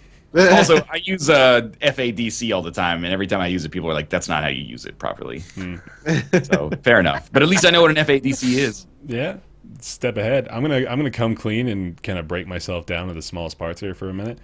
Very rarely when I play a game do I like become ashamed of myself for my performance. Street Fighter, my brain cannot comprehend it. I can't do it. I can't play Street Fighter. Like I can like like I have the motor skills required to play Street Fighter, but playing up against anybody, I'm not surprised to get perfected 2 rounds in a row because I don't understand it. I cannot fathom what Street Fighter is. There's so much of it that isn't even about the fighting. It's about watching the zoning and seeing your positioning versus what your options are. And if you don't know every matchup and you don't know what the hitboxes are, it's like it gets real deep down that rabbit hole. I'm garbage at it too, by the way. My thing is BlazBlue. I don't really go in the Street Fighter direction. I picked it up. Like, there was actually a Blockbuster that was going out of business nearby me, so I picked it up for $3 or something like that off of their going out of business shelves. It was such a sad sight, by the way, walking into a Blockbuster that was just maybe midway through the process of being deconstructed. There was just little boxes lining shelves, and some shelves were like on their side. Employees were sobbing in the corner. It was just the most heartbreaking thing. What a difference. Blockbuster Video. I was playing on the PA system as I was buying my games. I'm the same way though, Bear. Like, I got into Street Fighter back, like, probably 2010. It was back in my, like, really heavy esports days where I was, like, playing StarCraft a lot. And I was like, you know what? I can get into to Street Fighter as well while playing StarCraft. I trying to play Street Fighter is, like, a totally different beast. Like, I can't do it either. Like, I understand the terminology a bit because I played and I tried to learn, but I was just like, I just I can't do this, and I was like, backed away from it. Street Fighter 5 Tournament of Shame. Let's do it. I know, right? God, that would be like a legitimate tournament of shame. Just all we'd all just be like butt mashing in the. We're all crouched in the corner of the screen at no one. Come on, get away! I'm good enough at Street Fighter to beat people who are not good at Street Fighter, but not good enough to consistently beat people who have never played. That's like where my fighting game skill is here. If someone just mashes buttons against me, I'm like, you got me. If someone tries to do combos but sucks, I might have a chance. Yeah, there's like a skill gap, but the beginning of the skill graph is when you play it for the very first time, you're actually kind of okay. But then when you start to try to learn how to play it, you go, and then you're just like, wait a minute, slow crawl as you learn every single little element. It's like trying to play a poker against somebody who's never played poker before and just does anything and whatever. That's such a perfect comparison. Yeah. Yeah, you're like, why are you going all in with like a 2 and a 5? I don't understand. You're like, fuck it, man, whatever. I got so salty. This is a complete fucking tangent, but we were playing like a family like $20 buy-in game or something like that. And my wife's stepmom, or no, it was what the hell is that relationship? Fuck it. It was some lady that was related to us. She's playing with us, and she's going just fucking ham no matter what. And of course, that person is the one who hits fucking trip 5s on the river when they're all in with nothing. And God, it was just... You have like Ace King, and they go all in, and you're just like... 7-3 offsuit versus Ace King. They hit the 4, 5, 6 in the first 3 cards. God, yeah. Anyway, also known as the North Korea strat in poker. No matter what, you're like, we're gonna. This is for all the marbles. You're like, so we buried her body in the desert. No Man's Sky coming around, finally getting some actual gameplay elements of it. Well, we got a little bit before, but we're seeing a lot more out of No Man's Sky now, and God, does it look awesome. I have an interesting opinion on No Man's Sky. Okay. I like the idea. I'm going to go get some more coffee. Whoa. Okay. Well, we'll wait, I guess. Don't wait for him now. Come on. See ya, Ryan. No, tell me about No Man's Sky. I want to hear your opinion on No Man's Sky. I kind of get what people are excited, but at the same time, I don't know why people are so fucking hyped for it. Because, and seeing gameplay, I get the idea of this infinitely explorable world or universe rather, seems really cool. But the combat looks super simple. The world, the model and the model of the ships and stuff looks super simple, and I don't see how exploring is not going to get tedious after a few hours. Scale alone, I think, is enough to sell something like this. Elite Dangerous is fucking huge and has a much more intricate and fun combat system than something like No Man's Sky, which looks like it's Star Fox combat. Can you do the transition from ground to space, though? That is the only thing Elite Dangerous That's all it takes. But that's what I'm saying. How long before No, that's randomly? That's the entire pitch. You can go from ground to space. That's my concern, though. I don't get why people are so excited. I feel like exploring those planets are going to eventually get really boring. You gotta really hope there's a lot of content. I'm a little bit with Mathis, where it looks a little bit like, from what we saw in the gameplay, that it has that Starbound problem of like, there's so many places to do things that you don't really want to do 1,000 times. Right. Like when he landed on the transition was amazing. Yeah, and if the game's $30, I'll pay, $250 8 times to do that. Like it's an arcade machine or something like that. But then when he got there and he's like, here's a tree, and he took out his gun and it split into like weird little like Minecraft parts and they just got sucked into his body. I'm like, I'm not gonna spend 100 hours breaking down these like modular trees and then getting like credits for exploration. Like it's kind of cool. I feel like the scope of the game as it looks right now looks amazing, but the actual like gameplay loop that you seem to be doing over and over and over doesn't look that engaging for me right now. I'm the same. I'm in the same boat. I might be a little bit on board with you with that. I keep holding out hope that there's going to be sort of a greater power at play when it comes to what's actually going on with No Man's Sky. But the closer we get to the actual release of the game and the later on in the development cycle we get, this is probably pretty damn close to completion, what they've got going on right now. I think they've got a release date of... Or no, they don't actually still have a release date. So maybe I keep looking at it, and I'm just like... Outside of the planetary landings, Elite Dangerous has 400 billion stars you can go research, and there are greater powers at play that you can choose to work for and expand their influence within the universe. There's trading, there's all this stuff. And then it's like, but it doesn't have planetary landings. It's like, yeah, yet it's coming in an expansion, but there's still more depth to that game than there's something like No Man's Sky. But people are like fucking jerking off to No Man's Sky. I'm looking at it sort of like a Proteus angle, where it's not about the gamification, it's about the experience. There's supposed to be some sort of biome ecology, like cataloging system where you discover stuff. Yep. I'm kind of into that. I'm kind of into just wandering about for hours. I may never see another person. I'm kind of okay with that as well. And the actual gameplay elements are like the least interesting looking thing to me. I'm not saying I'm going to hate it either, and I feel like I'm shitting on it. I'm with Ryan, where I feel like I'm going to enjoy it. I'll probably play it for a few hours and be like, that was fun.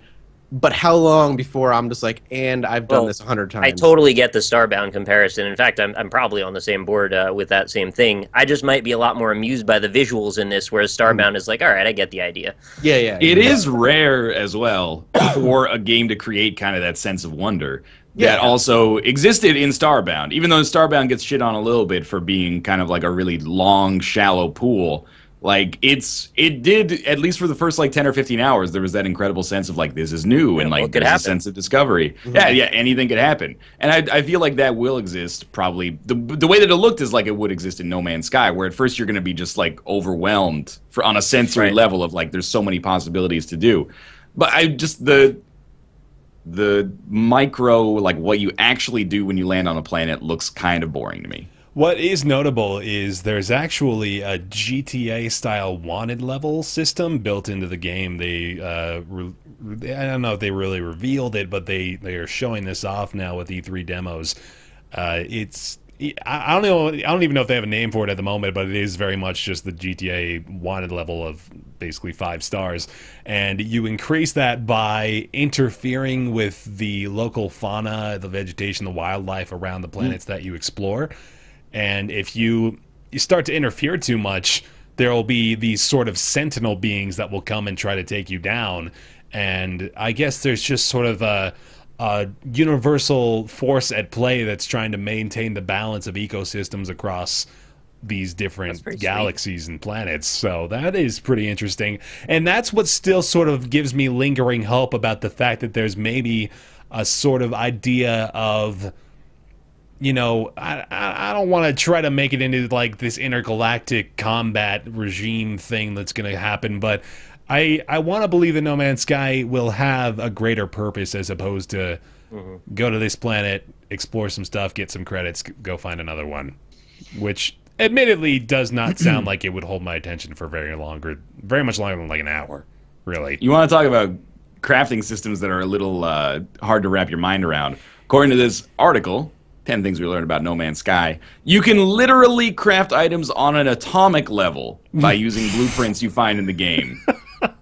Yeah, you can I won't ever. You can assemble molecules from atoms that you find on these planets. Oh my god. You find atoms. And what do you do with those molecules? You make them into like a better shield. You split an atom and create a bomb, and you know, like boost up your wanted level pretty quick. That sounds like yeah. If you drop a nuclear bomb on like a space deer, that'll probably raise your wanted level pretty high. At least 1 or 2 stars. Or Bambi. Bambi 3 is this is actually a concept for Bambi 3, No Man's Sky. A long pitch. Yeah. I know. Right? Bambi 2 and Bambi the original hold the record for longest gap between movie sequels. So I saw this. I read that. 60 yeah. years or something like that. I too read Reddit. I got to. There's another one coming around from Media Molecule, developer behind Little Big Planet. There's a game called Dreams, which is sort of this very artsy-fartsy... It's a Nick game, I think. It's definitely going to be a Nick game, right? I have no idea what the hell that thing is, man. It looks like a sculpting tool. I got very little idea of what actual gameplay is. In fact, it may not be a game at all. It may just be sort of like a 3D modeling potentially. studio with like a viewing thing where you can like send it to your friends, but I don't really know what you do in it. It looks pretty. Yeah, it almost reminded me from the trailer. It almost reminded me of Movie Maker. Like you're gonna be making like these like. Did I ever play Movie Maker back on the PC like fucking 10 years ago or more? No. The name sounds familiar. I don't remember though. Like Windows Movie Maker? No. It was a game. Oh, I think I remember what you're talking about. The movies? I never really did. It's Yeah. like game dev. The type movies stuff might be for called movies. Movie Maker game. Yeah, no, I think it's going to be something along those lines. Yeah, it where doesn't you're really surprise me making from Media things. Molecule either to have something like that be a new project. It also wouldn't surprise me if it had no gamification at all, and it was The just movies, Ryan. You're right. Yeah. So, yeah, I almost don't know what to say about it. It looks very pretty, and I'm eager to see more. But right now, I have no opinion really. Yeah, fair enough. Yo, the movies game website's still alive. Wow. Does it look like a website made in 2001? No, because the thing game came out in like 2005. I think it came out in 2005. 2005. So it looks all right. Well, the onus is upon us to save Shenmue. Without us, it would surely already die. saved, It's man. saved and a Yeah. half, man. By the time this podcast comes out, it'll probably be another $1 million or so in the pockets of those devs. But I don't know how I feel about Shenmue 3 Kickstarter, but I want to hear you guys talk about it first. I don't know about the Kickstarter. I mean, whatever. I'm just happy the game's fucking being made. It's real weird that there's like a skill tree system as a stretch goal. I don't know how I feel about that. Yeah, It again, looks just like any other, title that's gaining some traction on Kickstarter of, well, we have these elements that would be fun to put in, but we need you guys to fund it out of your pockets to do so. I don't know. There's just this very odd precedent that could be potentially set by the given success and maybe continued success of the Shenmue 3 Kickstarter, where just like the abandonment of traditional publishing companies may very well be in the onset as a result of this. Well, Square Enix last year announced their crowdfunding for riskier titles, and people, I think kind of rightfully so, flayed them a little bit, and they're like, you're a big publisher, if you think you're going to make money on this, why don't you fund it yourself? Right. Right. Yeah. But then the Shenmue Kickstarter, there has been some blowback, but it feels like that to the extreme, where you're like, you're Sony, If you can't afford to make this, right, then I I don't think think- like that just means don't make it, right? don't think it's going to be a PS4 exclusive. No, it's going to be PC as well. it's So funded. The Kickstarter is not going to fund the entire creation of the game. No, Yeah. definitely not. Which is why it seems weird to me that they're doing it at all. Yeah. I guess it was kind of like they wanted proof that the people were actually interested in it. Maybe it's just but marketing plus free money. Marketing that pays for itself. That's, I guess, what true. is Yeah. what leaves a bad taste in my mouth to some extent. This is all absent of the fact that it's Shenmue 3, which I've never played any of the earlier Shenmue games, but I'm sure if you love Shenmue, you're like, this is awesome that they're making a Shenmue 3. But from a business perspective, I'm very cynical about the fact that an enormous company is basically using Kickstarter for a marketing tool, and also they're getting paid by people to market it, which Yeah. is I don't know. At its best, it's just pre-ordering. You're Yeah. pre-ordering Shenmue 3, basically. And Correct. there's nothing necessarily evil about pre-ordering a game, of course, even though people tell people not to pre-order all the time. Completely evil. But I resent Go the ahead. idea that the normal pitch on Kickstarter is without you, this won't get made. Yeah. Whereas with this, I kind of get the idea that's Well, you can help us. Like, you can just give us money to make it, and then we'll sell it to you as well. Yeah. I'm a little cynical about that. Of I'm course, with you. I don't think it was necessary to kickstart it. I think Sorry, I think it was marketing before funding, for sure. I think you're probably right. I think this is a clever new way. That just the fact that hashtag Save Shenmue existed is proof, maybe the validation. And they made enough of that $3.5 point. million on it. Right. Yeah, they're not even. What do they have? Like 20 days probably left. still on the 24 days to Kickstarter. go. 3.5 million already funded. Is I don't know.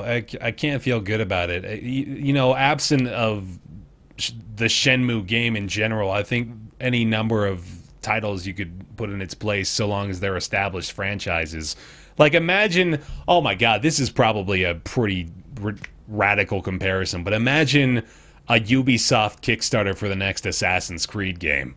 Like, It'll fail. I think it's pretty obvious. No, it won't. It'll absolutely not fail. I think it's pretty obvious that Shenmue has a following. I think they knew that ahead of time. I think they knew that Shenmue 3 would be successful, even on like from a financial standpoint. It's not on the same level, and I know we're going to talk about this later, but it had the same kind of grassroots thing as like the Final Fantasy VII remake. People wanted Shenmue 3 for a long time. I kind of feel like a better comparison would be, what if Ubisoft did a Kickstarter for Beyond Good and Evil 2? Okay, yeah, that's Again, probably better. that's- Yeah. Well, Like 10 years Ukulele, old. man. Ukulele actually happened. That's kind of the same idea, right? But that was an indie developer. That's not Rare funding Ukulele. right. That's like a company that probably needs the money to be able to make that dream come true. But I feel like if Ubisoft announced a Kickstarter for Assassin's Creed 6, people would be like, wow, that's really shitty.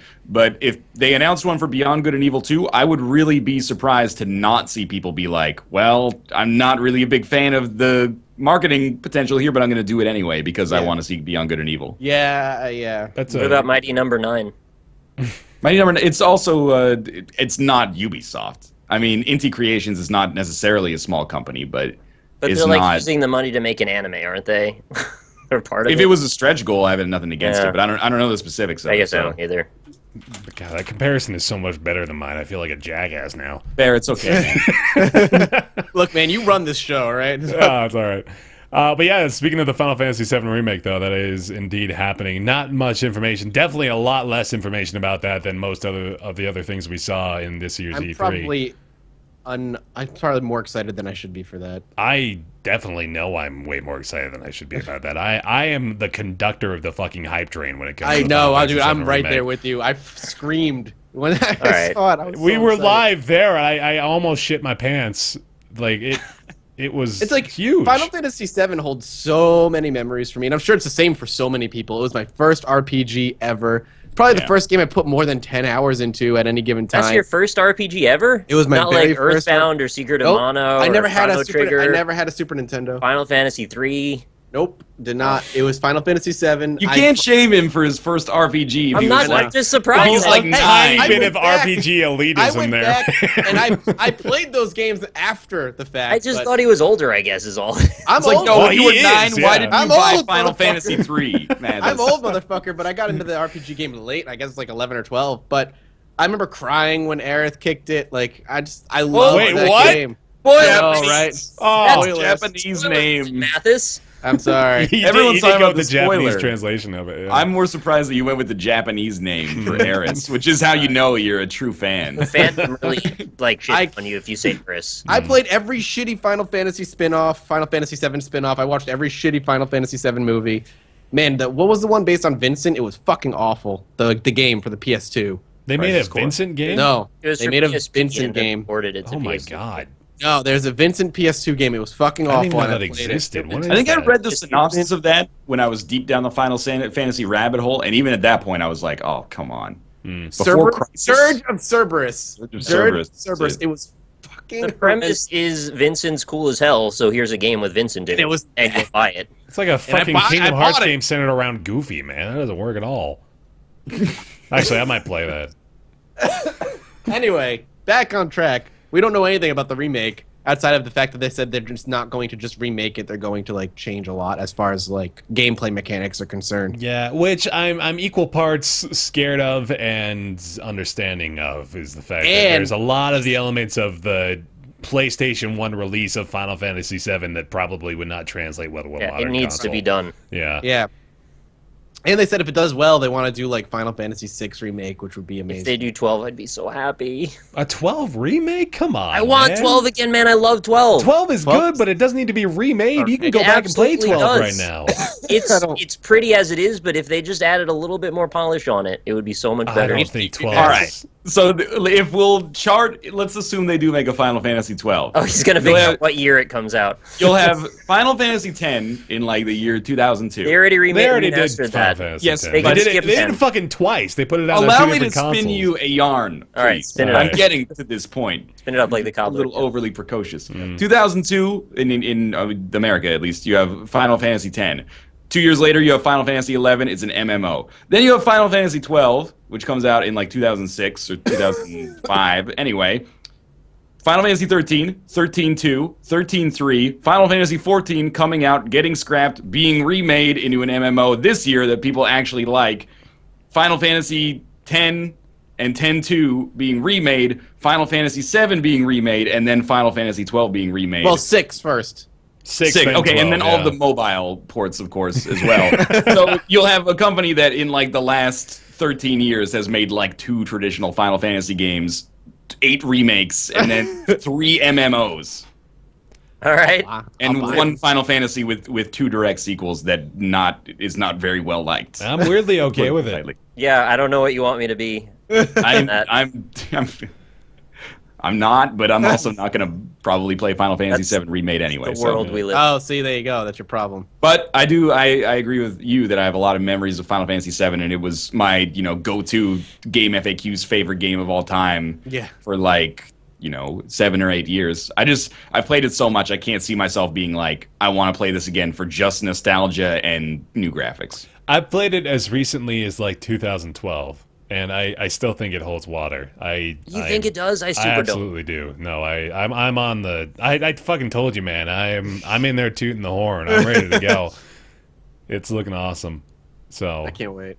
Oh, there's also one of the new IPs that was introduced by Sony, developed by the Killzone studio. Horizon Zero Dawn is the Dino hunting game. Yeah, Robot Ark meets Turok. other game. Heavenly Sword, Turok. Mm-hmm. The other one, Enslaved. I think it looks badass. Yeah, it does look pretty terrific. Kind of on board for that Shoot game. the Robo T-Rex in the balls. That's what I remember. Yeah, she went right that for was him. the quote too. Right at the genitals. The guy got on the intercom and said, "Shoot the T-Rex in the balls," and she's like, "I'll do it. I'll castrate that T-Rex. I will do that." Yes, I When, think. Sorry, go ahead. Yeah, I mean, the trailer looks awesome, and I'm not trying to put a damper on anybody's enthusiasm because it's Guerrilla Games. I'm like a little skeptical because Mercenary. What was the Killzone Shadowfall? That's it. Yeah. It wasn't that good. I agree. Didn't play it. It wasn't very good. It was all about the visuals of that game, right? Fresh start. And this then looks there's, cool. Yep. There's Uncharted 4. Yay. I can't wait for Uncharted 4. I fucking love Uncharted. It looks cool. Yeah. I have no opinion on Uncharted 4. I have nothing to say about Uncharted 4.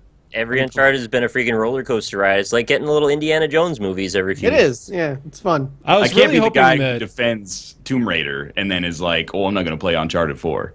Yeah. Like, it was a really good press conference. There was Sony many impossible things yeah. that they did all at once.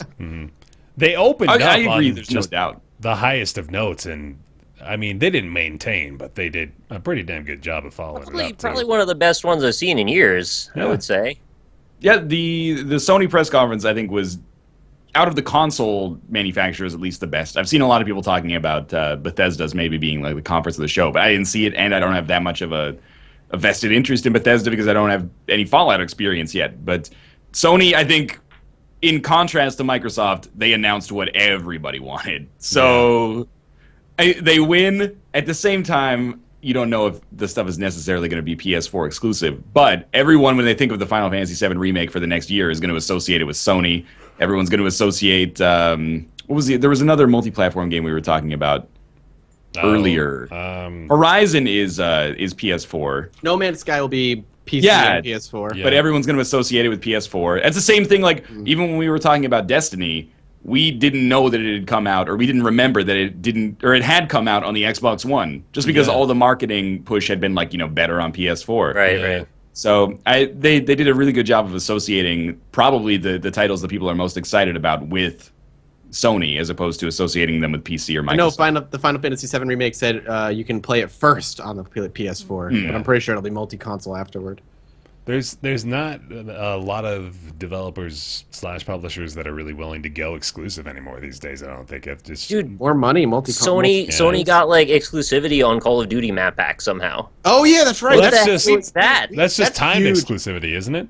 But that's huge because that's what Xbox used to have. That's like timed the biggest deal. Yeah. Like that's gonna sell a lot more PS4s because how big Call of Duty is. That's massive. No, I agree. It's pretty huge. Yeah, that's Sony in a nutshell. They're doing some Project Morpheus stuff. Not a lot of really noteworthy things there.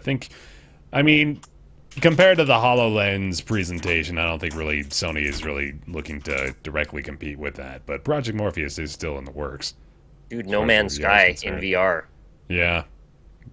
I got my Oculus for that. So you can wander around and identify plants. And get motion sickness. I'm getting an Oculus for sure, and if I can play No Man's Sky, I'll be real happy. It'll be pretty good. Next up is EA. And they announced some sports titles. Yeah, I don't remember what happened at the EA conference. I don't remember. That was the Pele interview, right? Yeah. Hoop God. You kept making appearances. Oh, God. Pele, nobody wants to talk about anything from the EA conference except Battlefront. Yeah. Which I heard from people who played it was not very impressive. Really? I heard the AT-ATs and stuff are on rails, so you can't actually walk around them. I hear that the gameplay is basically more more Battlefield, and there's not a lot of like trash NPCs to shoot, which was a lot of the fun of Battlefront, in my opinion. And then there's no space combat, and I hear that the actual like X-wings and stuff are really kind of a dick to control. They're not very smooth, so I'm not very excited about it. I remember us being very, very skeptical of the actual footage we were seeing. Yeah, it looked too good to be true. The lighting made no sense. It looked way too good. Mm-hmm. It looked unreal. Yeah. And Unreal Engine. I think at this point, after Watch Dogs and Dark Souls 2, hopefully people are like weird. I hope that people are like, wow, how is it possible that this game looks twice as good as any game I've ever seen? And then that hits the filter that then says it's not. That's not what they it's gonna go. look And like. the reality is that's why I need to buy whatever they're selling right now. Yeah. God. No, it's not going to look that good. Let's just be a spoiler for everybody right now. If you had any hopes, no, it won't. It won't look like that. Not at all. Not even It will not. If it does, I will eat my foot. If it looks that good when it's released. Hannibal Lecter style. Yeah, it'll happen. On Roundtable Podcast. Yep. But yeah, that really is basically all EA had going for it. They've got, they've got Mass Effect Andromeda, which... Where did that come It's like 2017, I think. Yeah. It's, I didn't want another Mass Effect game, I don't think. Even though Mass Effect 3, man. Well, the ending of Mass Effect 3 was so wholeheartedly disappointing, but still, I wasn't really asking for another one. They did the I will play Mass Effect Andromeda. I have not played any of the earlier Mass Effect games. However, I really liked Inquisition. So play Mass Effect 1. It's hard though because I'll slot that in right between Fallout 4 and Fallout New Vegas and etc. And just a couple of 300-hour-long games. Was EA the one that said, "Let's talk about mobile for a while," and everybody's like, "No, let's not," or was that Ubisoft? I thought that was EA with both, right? Yeah, why not? Despicable Me one, like the Minions. Oh my God, yeah, the fucking the Minions game. I'm like, you're showing this Minions mobile game to an audience that doesn't give a flying fuck. Totally like an obligation in some contract. That's all. Yeah, that was. it had to have been. Oh, by the way, daring recommendation for him to play the very first Mass Effect game to start with. That's right. It's rough gameplay. A weird way to start it off. Why not 2? Right? Go from 2 to 1 to 3. That's chronologically play correct. 1 and 2, ignore 3. Play Play 1 and 2 and just be happy with how it ends. There. So you play Metal Gear for the MSX, and then you play Metal Gear Solid 2, Sons of Liberty. Then Well, actually, you got to go back to the NES, man. You really Play the don't original. know. You wouldn't know. You didn't have one. I had an NES. I didn't have an SNES. Oh, okay. I will And then say, allow me to have my 30-second spiel of nobody respects sports games, and that's stupid because they're actually strategy games, masked Yeah, as we're- sports I- games. We're, I- we're respect contractually them. obliged to let It's you fine. have that, I guess. We are. Thank you. And I'm excited for NHL 15, well, NHL 16, sorry, because NHL 15 was garbage, and I'm following the league more now, and if NHL 16 is good, I have a vested interest in picking it up. The end. But all they really announced was playoff beards, which is not that big Wait, of a selling feature. Playoff beards? Yeah, Playoff, players it's are a going to grow their tradition. beards, man. When you're in the playoffs, you don't What? shave You didn't know until that? Yeah. until you get knocked out. Oh, I didn't know that actually. Yeah. So they're gonna have realistic beard growth. That's I a don't care. really strange feature to I was going to announce. say, yay. But They're hopefully it's making just a better. highlight out of that, right? That's a selling point. The fact that Ryan Yes. knows it is obviously what They just- at some point. They ripped off Witcher 3 with that. I was just feature. going to say that. Oh, man. I'm also realizing I missed out on my perfect opportunity to introduce the Wombo combo quote when we were talking about the fighting games and Street esports. Fighter. Let's Yeah. do it now. Man. Killer Fucking Instinct dropped the ball. coming to PC, actually. There's a Wombo combo and a half in there. Okay, happy feet. I'm ready for that. And then there was Unravel, the adorable little puzzle platformer thing that EA talked about. So, Yeah. yeah, it's kind of cute. Yeah, EA is EA. There's no, Did you Garden watch Warfare 2. yeah. No, I didn't yeah. actually see the press conference. I just saw some recap stuff. It's interesting watching the guy talk about Unravel because like half of it is him talking about his life and like Oh, the no. emotional things that led him to make that game, and everybody's like he's unraveling on stage. Don't forget about Mirror's Edge as well. Oh, yeah, Mirror's Edge. that's actually a big I- one. Mirror's Edge 2. Mirror's Edge 2. Mhm. I loved Mirror's Edge 1. I loved it a lot. It was fun. Yeah, I enjoyed biting my tongue. I I Andromeda'd enjoyed it. Mirror's Edge quite a bit. It was pretty fantastic. I really And hope it's coming out on PC as well as Xbox. this Yeah. was almost another one of those impossible announcements. Not quite on the same level as backwards compatibility and The Last Guardian showing up again, but Mirror's Edge didn't do that great. It didn't sell a ton of copies. It wasn't a blockbuster hit for EA, but the fact that they recognize that there is quite a fan base around it, people are still playing this, people are still, like there's a pretty avid speedrunning community around Mirror's Edge as well, which is fitting given the nature of the game. I think it's become kind of like a cult success. And it might be like an actual financial success, but it's one of those games that is kind of had like a long tail.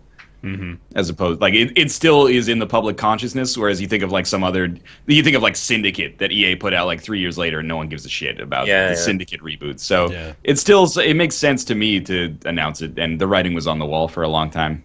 It came out in 2008. Well, I can't believe It was. that. This wasn't the announcement of it. It was announced Right, last E3, but I think it's also a goodwill grab in a way. Like people like that franchise, and I think it's their way of saying, "Look, we do care a little bit, so here you go." we care just enough to keep you do on our care reins. a little bit. Yeah. They don't take any hints from Faith No More.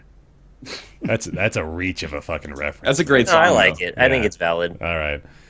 One of the few songs I could sing in Rock Band. Yeah, we might have to give you a Faith No More opportunity for next Weird Games theme song today. No, Yeah. please no. Have we already had you do Bob Dylan? No, it's doable. Okay, we can maybe do Bob Dylan. That's a fucking foreshadow. Ubisoft came around and tell me all about it, Mathis. No, it's just bad. What do you want me to tell you? I want you to tell me all about it, man. Fucking new South Park RPG, huh? I'm down for the South Park RPG. Absolutely. I'm Dude, I sold on missed that. By Obsidian again? I think so.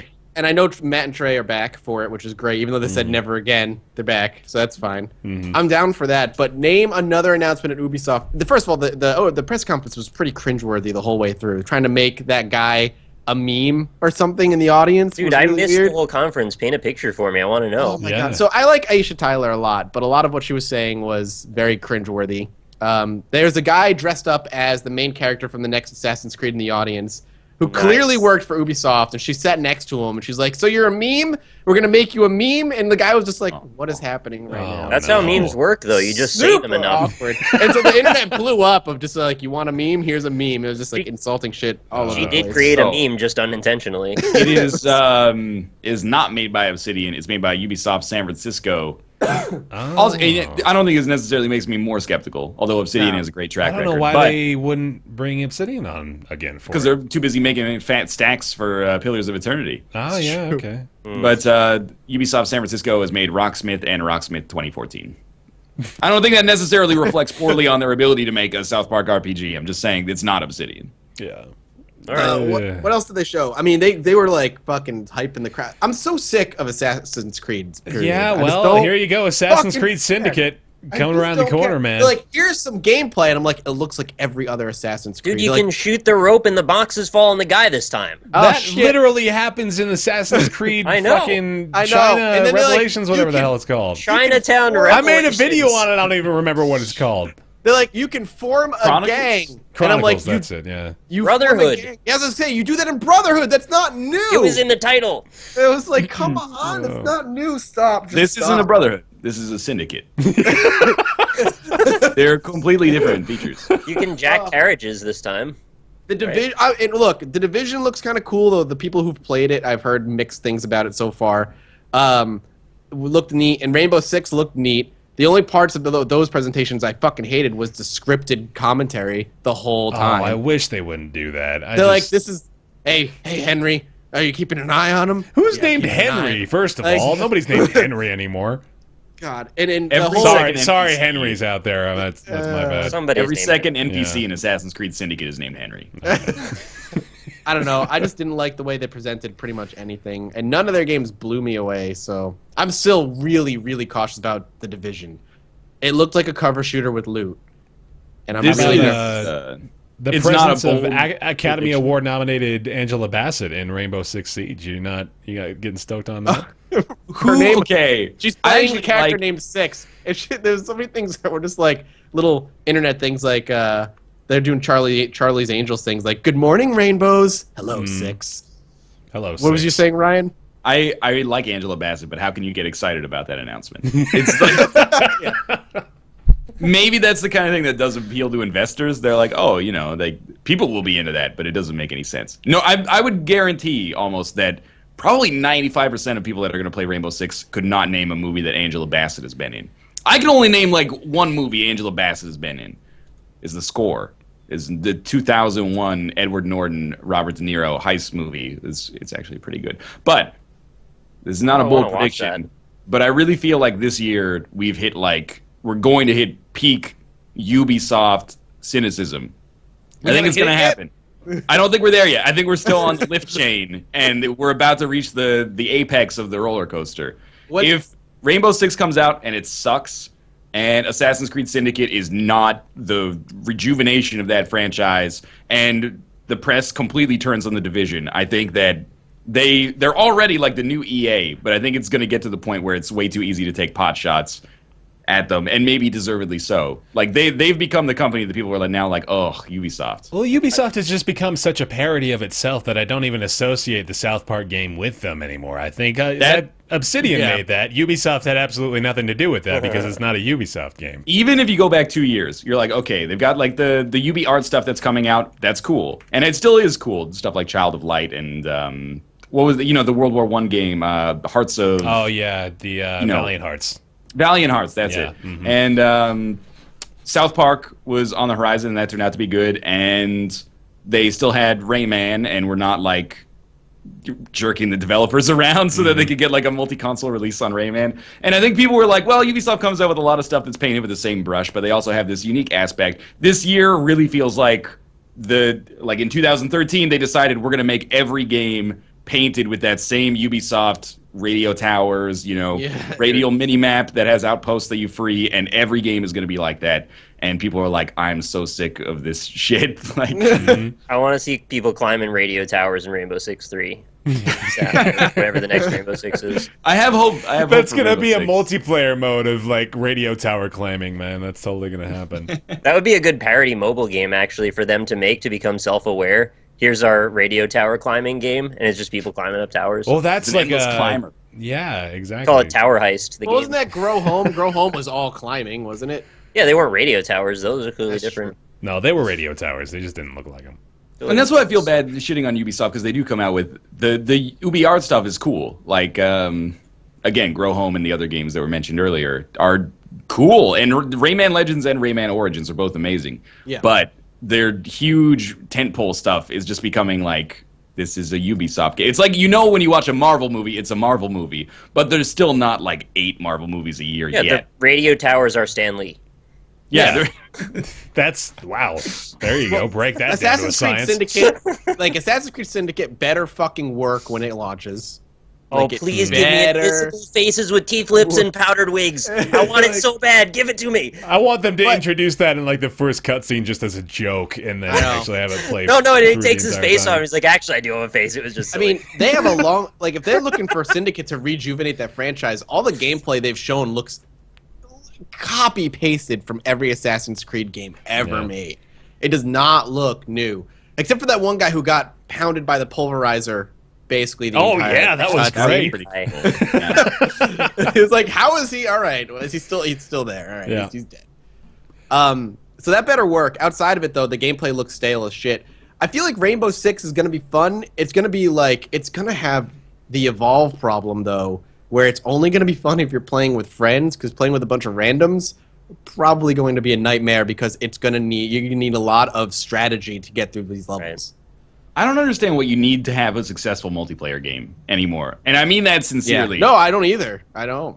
Dota, lol. There you go. Yeah, exactly. Like, but you can't make another MOBA because No, you can't. You'll go out of business, and you can't make an MMO because it'll be $1 billion, and it'll be free to play in 6 months. And you can't make a shooter. You can't make something asymmetrical because nobody wants to be the one person who doesn't get to talk to their friends. And you can't make it. You can't focus on the multiplayer and not come out with a single player campaign because then people are going to lose confidence in the product, not buy it, and the player base isn't going to be there. So I don't understand at this point what you have to do to make a successful multiplayer. Yo, I would say Titanfall would have been an amazing game if they had even like a 6-hour single-player campaign to go along with it. The multiplayer in that game worked well. I liked it. It just got stale quick. I feel Titanfall's like- still doing well is the thing. Yeah, I think it People is. talk Yeah, I about think you're Titanfall right. like it completely died. There's still thousands of people playing Titanfall. It's just not like What it was didn't supposed to be. become the franchise opportunity that people assumed it would be because it was coming from the X Call of Duty. thank you, yeah, the X Infinity Ward guys. Yeah. But I really feel like if the game had a single player, it would make the multiplayer better because it wouldn't be as hard to convince people to buy it and play Yeah. it. Yeah. What if it came out as an expansion pack that you could buy separately? I think people would Too be little, like, too late. why didn't you include it on the disc? Yeah. Now we have to buy our single player campaigns. Well, then they released the gold version that has a single player in it too. I think they would come across as a little tone deaf. Too little, too late too. Yeah. Oh, now it's too little, too late for it to be an enormous, like, continuing, enduring success. I think, but Yeah. Bit of a shame, isn't it? No one's even addressed the fact that it exists for years. So I think it's well past its prime. That's for damn sure. And then you got The Division, which just looks like the presentation was how to troll your friends the entire time. Yeah. I mean, they got that For Honor game. It's the Was there gameplay shown of that though? I don't There think was. there Yeah, there a was. little bit. Yeah, it's like a chivalry style brawler. I think just focusing on right. there's different eras of combatants that go in. Like that's cool. Like, at least Yeah. it's not just another. No, I'm first-person- with you. yeah, Yeah. But didn't it seem kind of close to the Deadliest Warrior type presentation, where it's just like here's a bunch of eras fighting it out? yeah. I feel like, and I mean no disrespect to Torn Banner, I feel like Ubisoft with their resources could make that game better, even though I really like Chivalry and Deadliest Warrior. I was really hoping they'd add more eras to Deadliest Warrior and just have it keep like expanding and getting sillier and sillier. We kind of expected that, didn't we? I thought that was kind of going to be the premise they set for Deadliest Warrior. Yeah, doesn't seem like they did much. Yeah.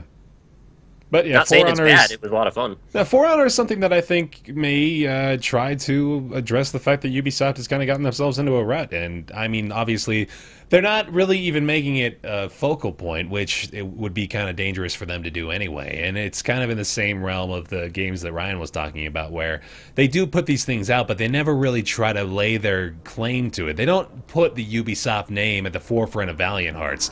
They let a plane pass overhead that's really loud first. and then they continue speaking. That's usually what happens. Yeah, they don't. Yeah, they don't make those what Ubisoft is about, which is kind of understandable considering the fact that they have cash cows that they're still trying to milk. Yeah. More or less.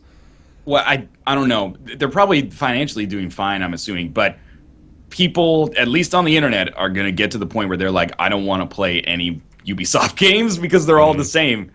Like, I really feel like they made a terrible design decision that probably seemed right 2 or 3 years ago. They're like, well, people are really enamored with this kind of like this Far Cry 3 formula that we have, or this Assassin's Creed 2 formula that we have. We're going to like put that design philosophy into every game.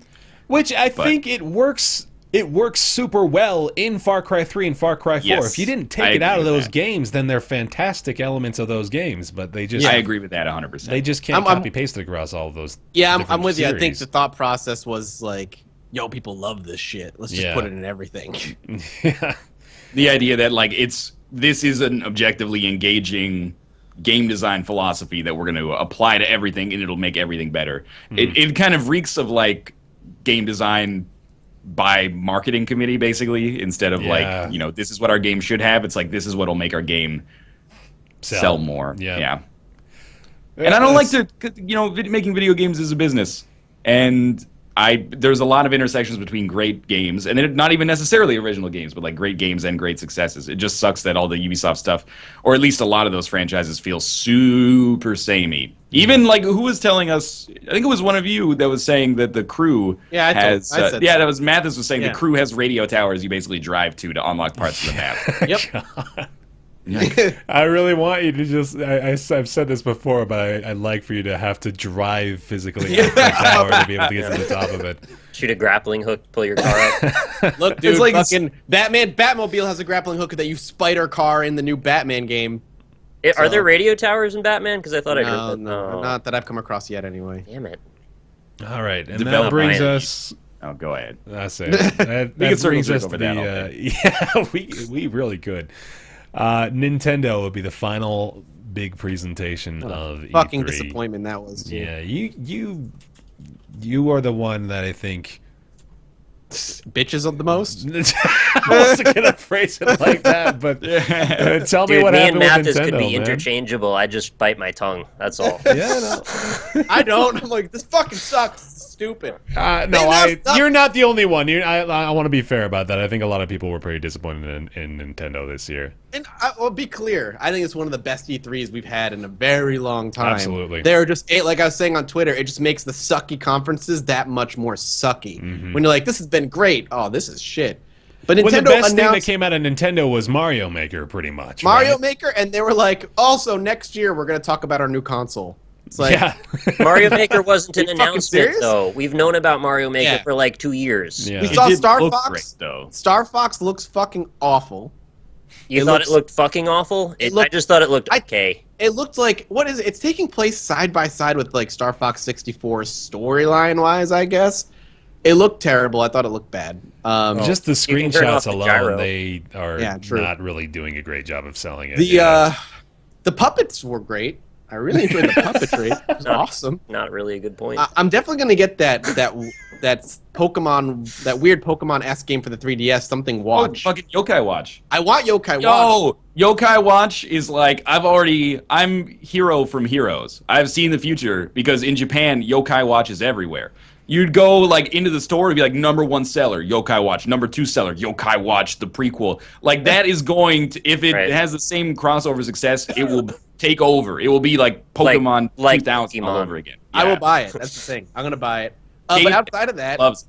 like, what the fuck, man? There was like, we got a new console coming out next year. No, we're not going to talk about Zelda. You want Metroid? Here's that a sequel to that really shitty multiplayer Metroid we released for the Hurt DS my a heart. long time ago. Oh, also Star Fox. It was bad. As a massive Metroid fan, to have put the Echoes Prime logo on that just hurt. Oh man, It's like it you couldn't have given us a real Metroid, and you also scorned the title on top of it. Metroid Prime Federation Force. it sounds like a Saturday morning cartoon. It really I mean, does. Welcome to the Federation You Force. you play as mechs, and you like shoot nets at stuff. There's loadouts. it's Metroid Armored multiplayer-centric. Core, man. Don't you want that sequel? Well, they called them mechs. They didn't look like mechs. They just looked like power armor. It looked I think bad. we can all agree that the time is right. Having made a bunch of 2D Marios in the modern era, and one 2D Zelda, like A Link Between Worlds, is very evocative of A Link to the Past. Yeah. Why not bring back that like Super Nintendo Metroid? Yo, they did with other. You're right. kind That of- would be fantastic. Wow. It feels like since the Game Boy Advance, they've just kind of been like, okay, the 2D era of video games is done for Metroid. Who wants that Metroid game they announced? Because everybody that knows about Metroid knows a better era of Metroid than this. The people that are being presented to it are going, what is this series? This looks like shit. Right? So who wins in this situation, marketing-wise and as a final retail release? Nobody. You have no hope for Metroid Prime Federation Force. No. Even if I did, it's not a Metroid game, so why do I care? Don't put the Metroid name on non-Metroid games. It was like, Mario what was the name of Tennis the- is not really a Mario game. I'm in though, all in. Well, what was the name of the other multiplayer Metroid game that came out on the DS? Because that was Hunters. awful. Yeah, Hunters. Metroid Prime Hunters was fucking horrendous. I don't expect this to be any good. It's not like it even looked good graphically either, so like I don't know what you wanted to like market there. I don't want a mobile multiplayer shooter. I don't want a at all. DS-focused multiplayer shooter. They're awkward to play. They don't feel very fun. I don't have anybody to play them with. Well, me personally, anyway. I have no hype for that. They did announce another Zelda, though. Yeah, Zelda I mean, with Yeah. multiplayer. Yeah, they did. You can only go 3 tall, though. 4 is asking too much. Isn't it the Hyrule Warriors like DS It's version? It's not like a Triforce No, Heroes on the 3DS. totem time, man. Triforce Heroes is a different one. They're also bringing Hyrule Warriors over to the DS as well. Oh, right? okay. Nice. Okay. They're doing both. It's a new. I mean, Super Mario Maker is going to be awesome. I'm really excited for that. But outside The footage of that looked amazing. Yeah. outside of that, I don't like. Nintendo was just like, yo, we got a new console coming. I know the Wii U is still kind of new, but next year, man, Nintendo NX. They That's went what we're going through- to talk about. They went through showing almost nothing for Wii U, and then they're like, look, Animal Crossing. Wait, it's Animal Crossing Party the board game. game, yeah. Fuck. Like, Oh man, Animal Crossing fans must have been so pissed about I that. was pissed. I wanted it. I They- freaked out on Twitter. That was almost the theme for their show this year: Yeah. is take beloved franchises And and, honey dick you slap over their them. labels on shitty party games. They had such a strong year Amiibo within like Party, the last too. year and a half. Yeah. Like Mario Kart 8 was so amazing, and A Link Bayonetta Between Worlds 2 and- was awesome. Yeah, Hyrule Bayonetta Warriors 2, was pretty fantastic. We're going back to 2013 a little bit. No, Mario it was the 3D it World. was 2013. Yeah, that's what I'm going with. Super Mario 3D World and Was forget. Nintendo Land was probably a little bit before that. Nintendo Land was 2012. Yeah. Not only was the Animal Crossing a board game, it was Animal Crossing Amiibo Party. So, like, let's make a game focused on Fuck things me. you can't get your hands on. This is ridiculous. They It's blew working their well. load, man. They blew their load last year, and they had nothing on, on deck. I would probably be a little bit less mad if they didn't announce that next year they're going to talk about their new console already. Well, so does this tell you that since they have very little to show, are they just really done with the Wii U now? It sounds like they are. If they're going to talk about their new console next E3, Yeah, Does that not especially sound if they're like they're gonna be alluding like, to the fact that they're going to be talking about that new console next year. That does kind of seem like a play of. So 3-year console Investment. cycle? Yeah. It's not that crazy.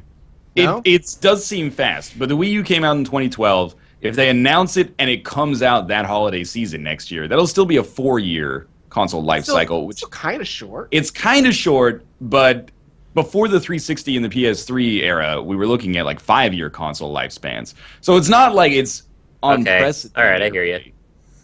But it seems ridiculous because the last generation of consoles lasted so long. And it was this one 10 or 11 might years. as well, or maybe it won't. I don't know. Well, and also this year they have like nothing coming out, so it feels like the year had already ended. I don't think Nintendo's going to put enough pressure unless this new console is.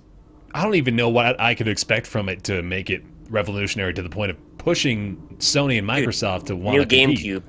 It's just Oh, a there it standard is. controller. I feel That's like all it is. maybe they almost have to make a new console because the Wii U just didn't sell well. Like, It was like dead in the water, and then it wasn't. Yeah. but was like- it too late at that point? Like, I don't even know. I don't know. I feel like Nintendo has had a. I can't speak financially speaking, but at least in terms of how it looks like they've been doing, it seems like they've been doing a lot better in 2014 than they were doing in 2013. where they Games were wise, you're nothing. no doubt. Yeah. The games have been great. I mean, I own more Wii U games than I own PS4 games by like triple. Mm. But I'm curious financially if they almost have to. But it still sucks. Like they still have a Zelda coming out for the Wii U that we didn't see any footage yet. Yeah, they didn't talk anything about it. But it's coming out. Like yeah. I wouldn't be surprised if they end up doing like if they announce a console. Yeah, exactly. If they announce another console next year, I wouldn't be surprised to see that the new Zelda is for the NX, as it's code worded, and the Wii U at the same time. They do that a lot. Yeah. They did that with the Twilight Princess. Yeah. I guess I shouldn't say a lot, but they've done it before. What if they position themselves in such a way that they just didn't have enough third-party support, and then with the controller, it's just like people weren't that interested in getting on board, and then maybe it wasn't selling the way they wanted it, so they just said, let's scrap it and start over. That's possible, I also wouldn't be surprised to just see them come out with a Wii U that is cheaper as a decision to try to get it into more homes. Maybe it doesn't come with the gamepad controller. Maybe it just comes with like a Pro controller. Or I'm really just like surprised that doesn't already exist. The fact that they don't have a Wii U without the gamepad. You would. Well, I mean, I guess it doesn't really even have much. He trades their philosophy to do that. Yeah, a little bit. Yeah, it's not exactly like an Xbox Arcade Edition where you can really just like remove a non-critical component. I think you could completely navigate the Wii U as is without the gamepad, though. Oh, yeah, it's entirely possible. It's just not what they want. It's not what they want. It's probably not even what a consumer of the Wii U wants. Somebody that's looking to buy the Wii U, I think, has at least a fragment of an idea in mind of being able to utilize the functionality of the gamepad. If they wanted to, though, they could do a firmware patch that's like, hey, all you need is the Pro, and you're good. There's very little they need to change UI-wise to make it just completely not necessary, which I would be so thankful if they did that. Yeah. I feel like if they announce a new console next year and it doesn't come out until 2017, like the holidays maybe of 2017, that seems like a totally realistic time frame for a console lifespan for me. I mean, that would make us right now like halfway through its lifespan. It's not like it's on the horizon that it's ending. It's just, But it's already in people's minds, which is half the problem. If you put it in people's minds, they're going to think about it. And momentum-wise, it didn't really start out of the gate with a ton of great support. It took a little while to ramp up. So it's like they didn't have a lot of support at the beginning or at the end. There was just in the middle somewhere, nice sweet spot. I think it's a foregone conclusion for now that they're probably the only people making really consistently good games for the Wii U anyway. So it might not matter to them if they're like third-party support seems like a really weird thing. And 2 years ago, this is all everybody was talking about. It's like, oh, the Wii U doesn't have any third-party support. Now, like, there's a ton of third-party support on Xbox One and PS4, but nobody cares about anything except for exclusives. At least people that we talk to, because everybody has a PC that is capable of playing most stuff anyway, even if not on the newest settings. Mm-hmm. Which is probably a generalization. Not everybody does have a gaming PC, but that's the way it seems sometimes. So I don't know. Maybe third-party support isn't important anymore for a console's success if you are making consistently good stuff like Nintendo is. It helps kind of obfuscate the fact that you're just releasing the same bunch of IPs over and over again when there's at least a bunch of other stuff to break it up.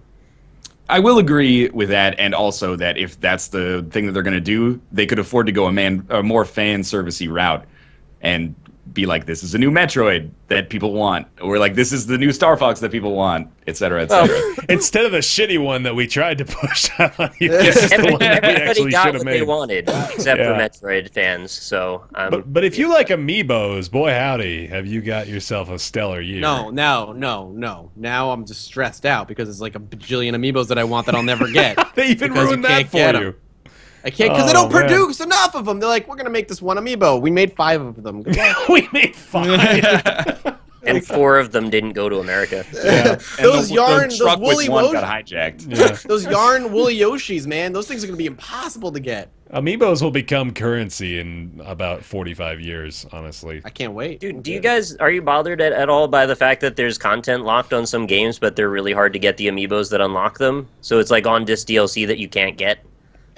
Kind of. I mean, at the same time, like, the content that they're locking is not, like, imperative to the game. It's all, like, bonus. All right, but, like, they had costumes and stuff in Street Fighter before, and now they've done that in Splatoon. Nobody seems to care. Yeah, no, I mean, well, the thing is, the Splatoon content isn't really meant to be, on this DLC locked until you pay more for it. I think the Splatoon content was more along the lines of they want to release the content interstitially to kind of artificially elongate the lifespan of the game, which isn't as blatantly evil, but is... Well, I don't even think it's necessarily evil. I think it's just a weird perspective to have on a game. It's like they think that they'll need to do this in order to make this game successful, as opposed to Splatoon just kind of resting on its laurels of being a good concept and a good game in its own right.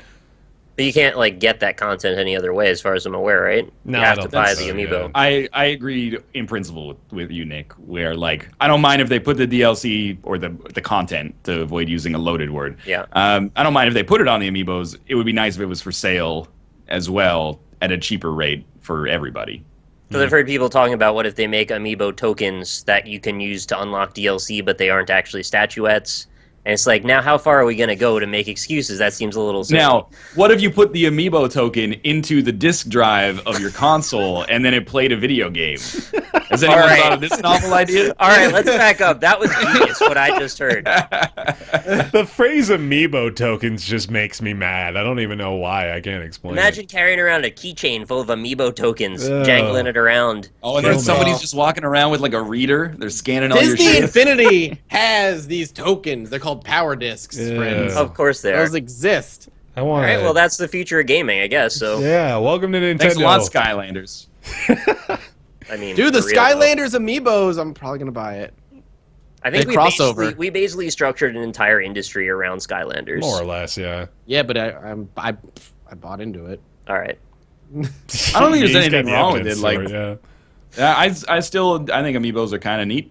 I pretty much got to the point where I was like, wait, people are spending like all this time trying to avoid paying an extra like $10 per amiibo. They're gonna like wake up at 4 a.m. and drive 2 cities over to Target and get in line to save Spend that money on $15 gas. in the reseller market. I'm like, okay, this is not for me, but it's kind of cool. I like that they're scarce because it gives me news to read.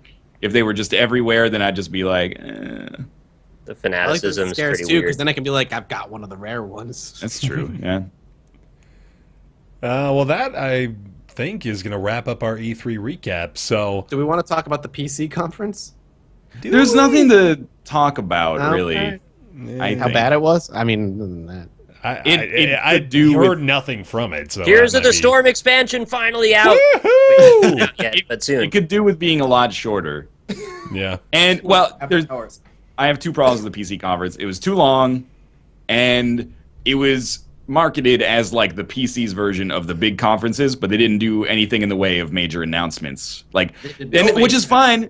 Conversational, casual tone is cool, but people are watching this like, oh, what are they? They're going to announce like some huge shit because they announce huge shit at every other one, and then it would be day I got 9. baited. I got Yeah. baited hard. Day 9 is like, well, tell me about like the gun mechanics, and then they'd talk for like 2 minutes about the gun mechanics, and you're like, we don't. This is E3. We want trailers and promises and. No, then- tell me more about the Got graphics cards. Cliffy B and a butt divot. Exactly. I want more butt divots. Now, is that a statue of the Lost behind you? Oh yeah, fan mail. She sent me wow. it's a plushie. That's cool. That's That's neat. pretty Yeah, it's sweet. cool. Has 9 lives and holy mantle Oh, around that's his neck. cool. I thought it was awesome. All right, you have a decent Nice shot. touch. Yeah, you might make it. Assuming you don't fuck it up. So I think it's obligatory that we do our winners. So we'll go around the round table in a square. I want to start with Nick arbitrarily. Obviously, for me, Sony, huge. Maybe one of the best ones that I've seen in all years. Microsoft was fine. Bethesda was definitely quite good. And Nintendo was maybe the second worst I've ever seen, aside from that Microsoft one we were talking about. All right. Ryan. I can't disagree. The Sony conference was the best. I think, well, I was going to come over the top and say that anybody who thinks that either the Sony or Bethesda conferences weren't the best is being blinded a little bit. But I'll just say that I think Sony was the best. All right. Mathis? Sony was the best, with Bethesda at a close second, and Nintendo or Ubisoft really tied for being terrible. I'm going to pull a wild card on you and go with EA here. I think EA really hit it out of the park this year. I'm You can't even bullshitting keep a now. straight face. Yeah, no, Yeah, I you can't couldn't do it. do that. No, I think Try it's that. pretty clear Sony and Bethesda were a 1-2 punch this year with everybody else falling short. So, good job, Sony. We like you. On E3. Well, for now. It was Temporarily. a good E3. Yeah. I think Lots last of year, games. really, they won pretty handily, too, honestly. But yeah. The only thing that's stupid last year was they spent like 30 minutes talking about television, and people were like, "Hey, don't do that." Yeah. It really did feel. Hey, It definitely really don't do did that feel again. like this Okay, year cool. nobody talked about TV, and Yeah. you're like, that's a really Well, good they start. talked about it a They little did, bit. just very, very quickly. Yeah. It was over in like 2 minutes. They had to shove it in there, and then they quickly ran away from it.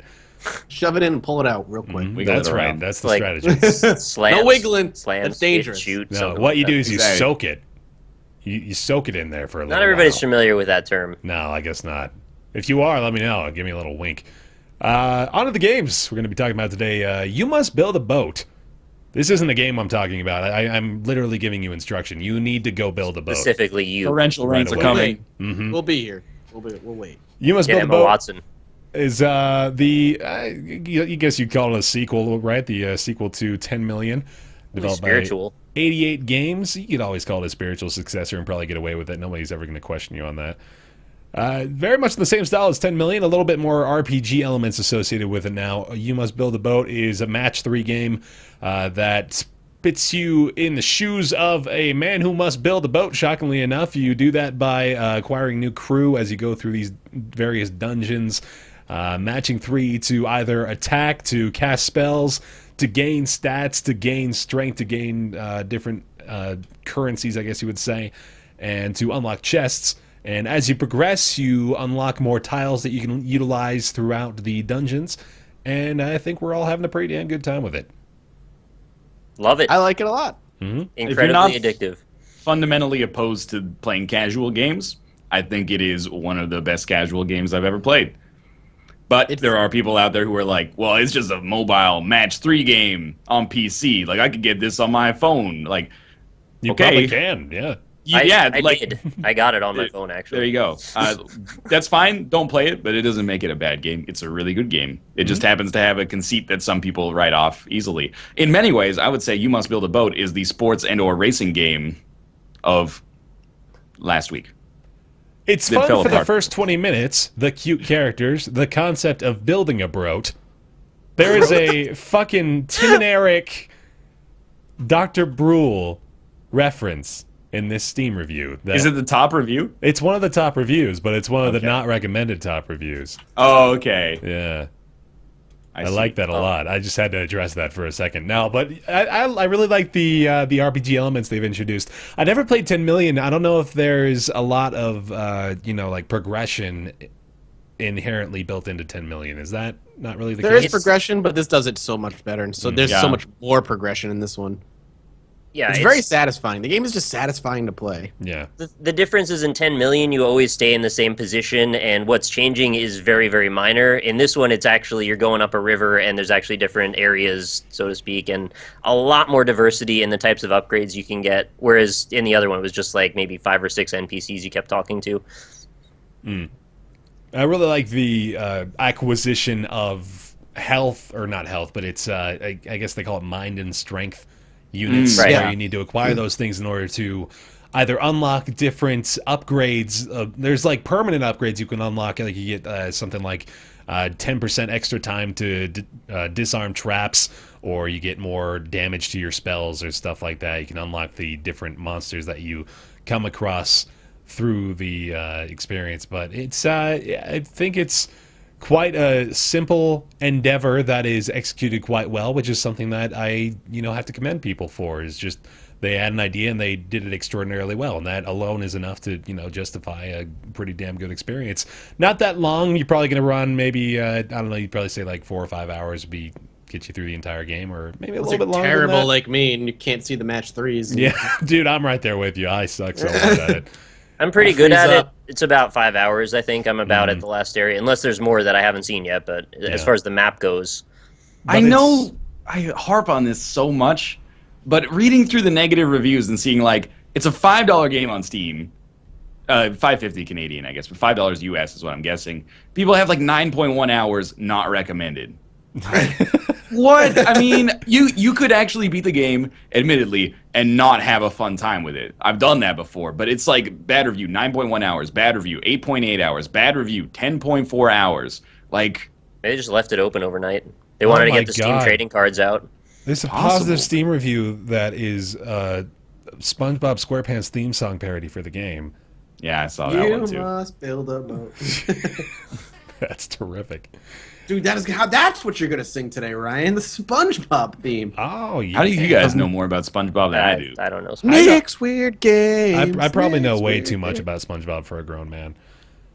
Yeah, it's only It's fair. $5, and it's terrific. So Yeah, it's really good if you like Match 3. There's hands down, go buy it. It's fun. It's not going to change your life, but it's a lot of fun. Exactly.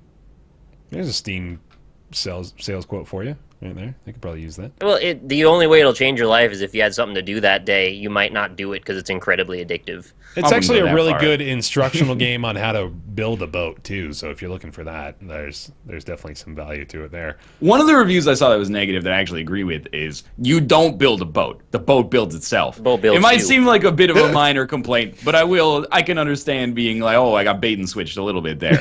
You don't build a boat. It would be cool if you could you could build your own boat. Yeah, like I Fallout have 4 style. You got to build a one little foundation to a boat. complaint. Let's not go that far. I'm kind of curious if you guys are with me on this one. I find the UI on the boat to be kind of confusing once you've summoned about 100 monsters. Like, you don't know who to click on anymore for what. Oh yeah, I wish they would have like a little sign above their heads or something that reminds you of what it is that they do. That would be nice. It's like, you summon probably realistically like 35, 40 monsters throughout the whole game, and then they just kind of show up all over the boat. And you still talk to the same NPCs, but eventually they're just everywhere. So, Yeah, I agree with that. small gripe, but it did kind of bug me a little bit. Next one, I think $5 for You Must Build a Boat though. Or Certainly worth the Thumbs up. $5, no doubt. Enter the Gungeon. Published by Devolver Digital, developed by Dodge Roll, who are the same developers behind Fork Parker's Holiday Profit Hike, if you were invested in that one. It's a gunfight dungeon crawler, a little bit of roguelikeness to it, if I'm permitted to use the term in this circumstance. Permission As granted. the All right. emperor of roguelites, I grant you the permission to use the term. Thank you, sir. I haven't actually had a chance to play it, so I want you guys to tell me all about it. I have. How many hours have I put into it so far? Let's not brag. It's a good game. Are you ashamed of how much time you put in, Nick? It's a lot of hours. I really, Probably more than really me, like then. this game. Oh, I want to hear the number. I don't know. I'm not looking it up. Oh, Look But- it up. No, not Tell doing me. it. What?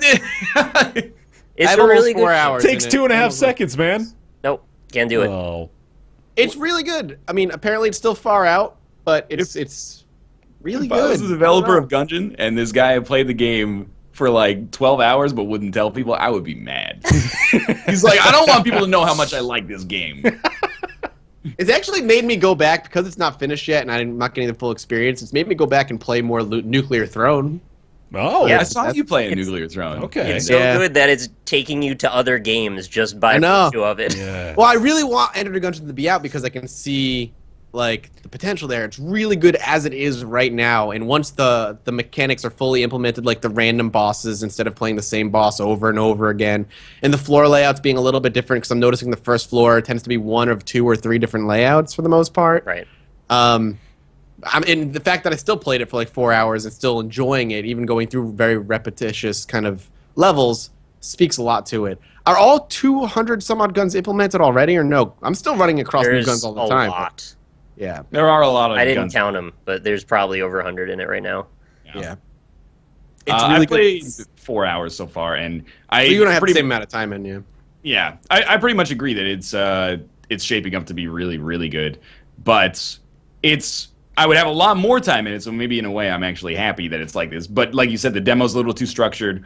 First world tends to follow exactly the same layout most of the time, and all the bosses are always the same. Once they add in a variety of bosses, and maybe a little bit more like, it seems like the loot drops are varied, but not The pools are too super- small. Yeah, the Yep. pools, you tend to get a lot of the same weapons over and over right now. But once that's fixed, well, not fixed, but once it's implemented, this is going to be a game that's really, really easy to lose a lot of time in. I don't even know that necessarily the complaints or criticisms that we have are not implemented or specifically are designed the way to be that they are right now because it's a demo. course, yeah. Like, they want this to structure itself a certain way so people see it that way every time. And once we get down the line, another few months, I imagine this stuff's all going to wrap up really nicely. So potential-wise, it's like top tier for me. Right, and there's very few games where you get like an E3 demo. Like you've done demos at PAX or other events, and you're like, okay, at the end of half an hour, do I want to play through this half-hour demo again? Usually the answer is no, even if it's good because you've already seen it. But even though it's semi-handholdy and structured in Enter the Gungeon, the variety is already there. Where you're like, even though this is intended for like 20-minute bursts, like I've played that 20-minute burst like 12 times, so yeah, it's good. The guns are really fun. The combat's really responsive. It's very satisfying to kill enemies. It's very satisfying to get around a hail of bullets that you're like, oh, I'm going to get fucking hit, but you just squeak by.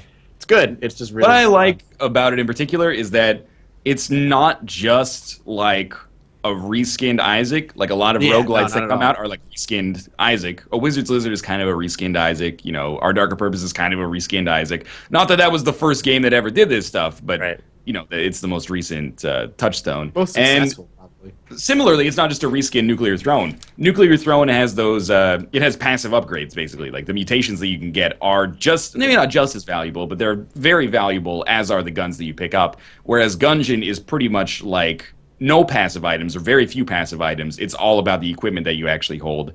And it creates kind of a cool strategic element as well, where you're like, well, I have a great weapon with no bullets left in it, and then another weapon shows up that is worse but has full ammo, and you're like, well, is it worth... I could get more ammo for my gun that's good at some point, but maybe it's worth getting rid of it right now. Like, maybe I need this gun right now. I have to get rid of the gun that's actually better. So you kind of like... You take steps forward and back in terms of your abilities at all time, which I think is really cool.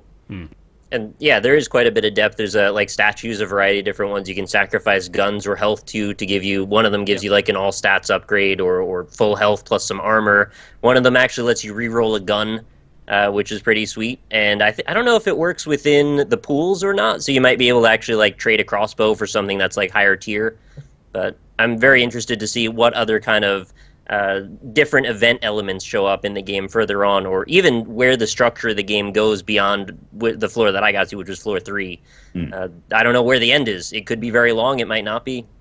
They told us at PAX East that the average run was intended... I mean, this is a work in progress, and this was like 3 months ago, but the average run was intended to be like 2.5 hours, somewhere in there. So that's probably about 3 times as long as your average Isaac run. Pretty serious time commitment to put in for a run. I hope you can save and resume then. It seems more like it's got the scope of like an FTL as opposed to an Isaac. Nuclear Throne is like 20 minutes, so... I'm kind of into that, actually. Much slower than that.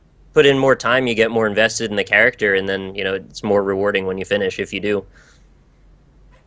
I also like I think the dodge roll giving you so many invincibility frames is really smart because it allows you to play super aggressively. And I think it allows them to make the game look more impressive as well because they can put so much shit on the screen. And if you just dodge roll like into it, then it doesn't actually contribute to that much of a difficulty spike. So it really looks impressive in motion. And I don't know, like I don't have a frame counter when I'm playing the game, but it really feels like it runs in 60. It's pretty solid. Yeah, it feels really smooth. I don't know. Like I'm really excited for this. I was excited for it as one of the games in 2015 that I was likely to do a series on, and even though it's supposed to come out in 2016 now, it's still like it looks good for being so far out, I guess is what I'm trying to say. Yeah, I'm very excited for it. Did you guys see the boss on 3? Sorry. I didn't know. It's freaking Bullet Hell Nightmare World. It's so fucking awesome. Sorry. Do you guys expect an early access release for it, or do you think they'll hold off until it's finished? I think they're going to hold off until it comes out, which even though I love Nuclear Throne, that's my preferred release for games like this because it means that all of the like intended mysteries and strategic depth is kind of concealed until it actually comes out. So, you know, it's like if Rebirth had an early access release, by the time it came out, there would be people who were like, well, here's how you win every game. Yeah. Basically. Right. And you'd be burned out by it, too, which I'd rather we not be. I came across one. So you guys, I'm assuming you have, but come across like the cracked wall that you can shoot wide open. Yeah. Oh, that was cool.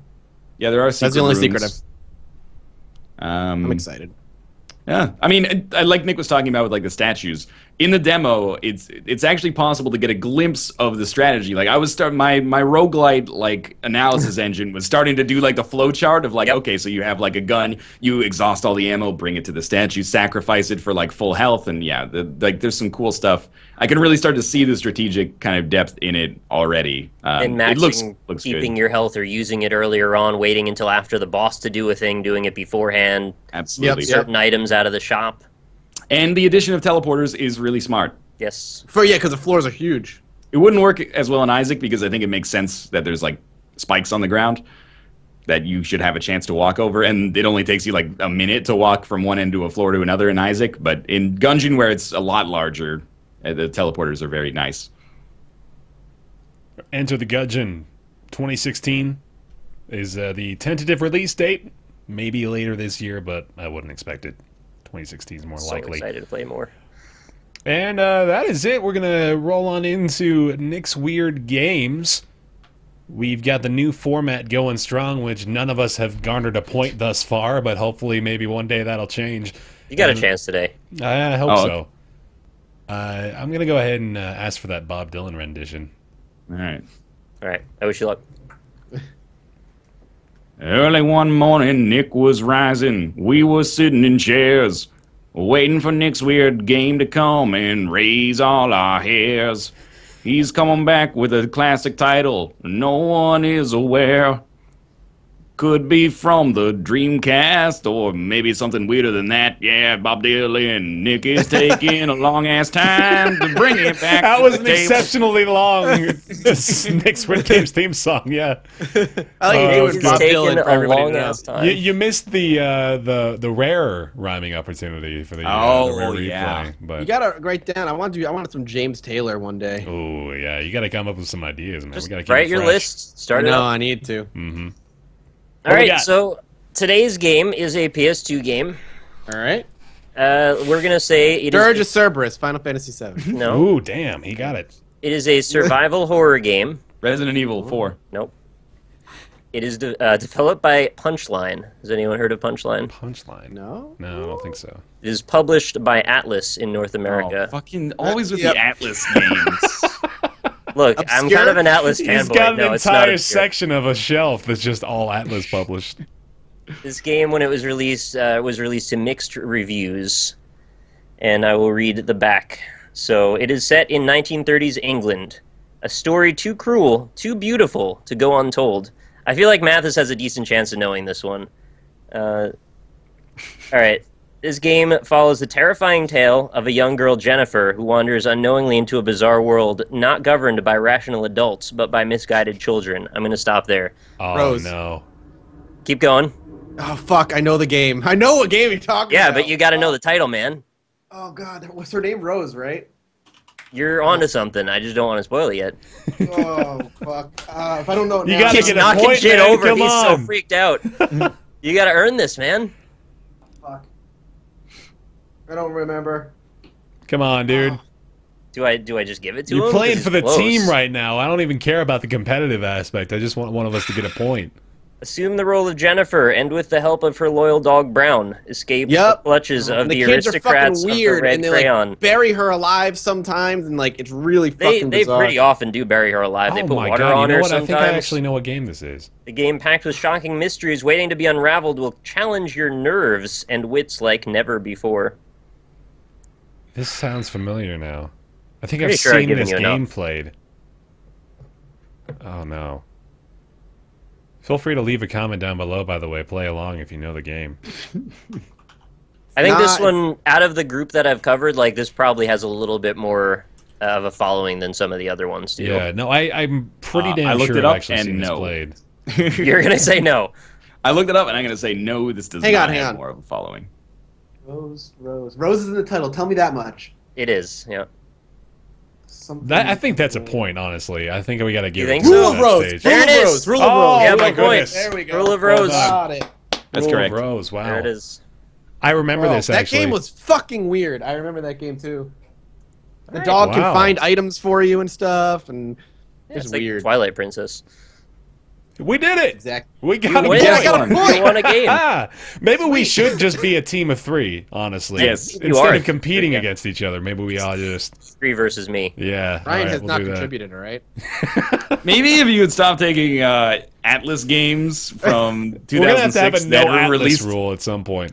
Dude, that's Yeah. when I built my catalog, is 2000. game- The game was universally panned. It was a universally panned Atlas I game. don't think it was. He Okay, said it here's the was Wikipedia mixed critical article. reception. The game was panned. Is what Wikipedia says the game was panned. Wikipedia says garnered mixed reviews. I'm looking at that right now. A three... Rule of Rose garnered mixed reviews. Reaction to the story, music, and horror elements was universally positive, while the gameplay was panned. All right, that doesn't translate to the whole game being panned, It's though. a 59 on Metacritic, so it is That's definitely... a panning, if you ask me. Oh, that's mixed. Yeah, Trey pan. 59 on Metacritic for games, especially the games industry in 2006, is not mixed. That Electric is Playground panned. gave it a 7. So you want me to give you easy games from now on, and then you'll get them? No. Well, I did just games that are not completely forgotten. All right.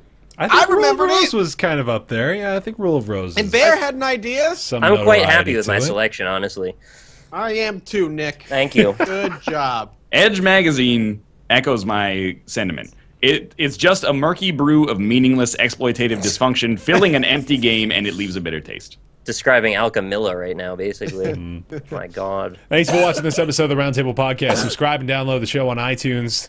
Leave a rating there, 5 stars, or whatever you want to rate the show, honestly. If you feel Only like... 5 stars count. It's like restaurants. If you don't rate us 5 stars, it doesn't count. Yeah, literally means nothing. That honestly is true for a lot of different rating systems. Also, twitch.tv/Roundtable Podcast. We did the live coverage of the E3 press conferences this time around. What the fuck is happening today? They rerouted all the planes. Like 6 airplanes going right over my house. Twitch.tv/Roundtable Podcast will be live there, ideally. Next Tuesday.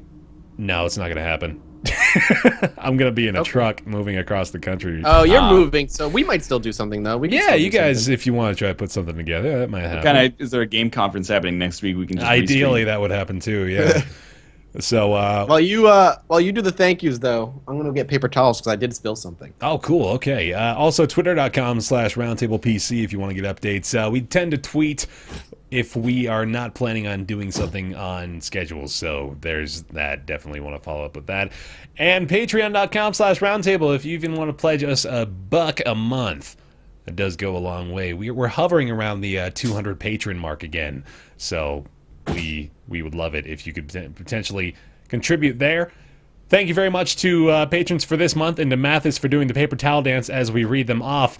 Is Max Pillen, Garrett Stewart at Grizzlies Review, Christopher Flagg, General Crunk, Kevin, Calvin Walker, Alexander Spillman, Jonathan Graham, Jeff Rush, Robert, David Bradley, Vaxid, Matt, Julian Abelsgard, Hired Help, Caspian Crawdad, Kevin Birkland, Casey, Connor Littlewood, Rumble Muffin, Maximilian Messerschmidt, Simurfet, Logan Ray, Ignacio0891, A1 Base, Vasco, HD Weiss, David Taraoka, The Deacon, Mr. Scribe Monkey, Christopher Kuo, Will Vanderkooy, Modest Ponin, Hunter DeLacy, Nemeth, Rhiannon, OIC Mudkips, Demius, Jabonus, Christopher Farmer, Garju, Batman 9502, Kaj, Starcopper, Eroticals, Andrew James Schmidt, Vandervet, Grace Card, Peter R., Michael Gilbert, Unix 388, Sebastian Eorga, John Morrison, Michael Gray, Justin, Positron, Brizzlebrip, Saint City Riot, Scott Cullen, Musk of DP, Jesse Warburton, Jonathan Bloodworth, Andy, Josh Vedris,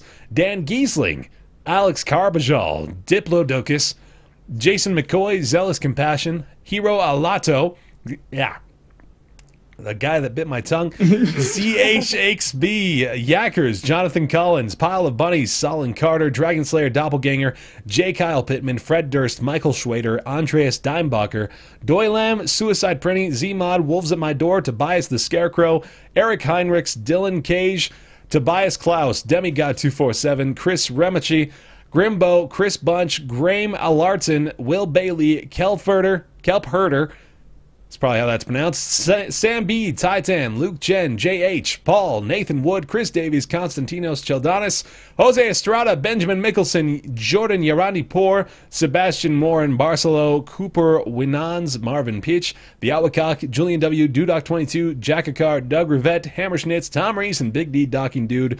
And apologies to all the names that I probably butchered as I was going through that list. We'll be back, the Roundtable Podcast, on the 10th of July. Already into the midway point of the year. Wow. Man. Holy shit. 10th That's of crazy. July. 10th of July is when the next one's going to be. So we record that on the 7th. Yeah, something like that. Okay, cool. Way to I'll be give here. away the recording schedule, man. Jeez, we had it as a secret this entire time. Just want to make sure I'm going to be here for that. Yeah, we want to remind you luck is a skill that you have to learn. And we'll see you next time on the Roundtable Podcast. Later. Thank you. Bye. Goodbye.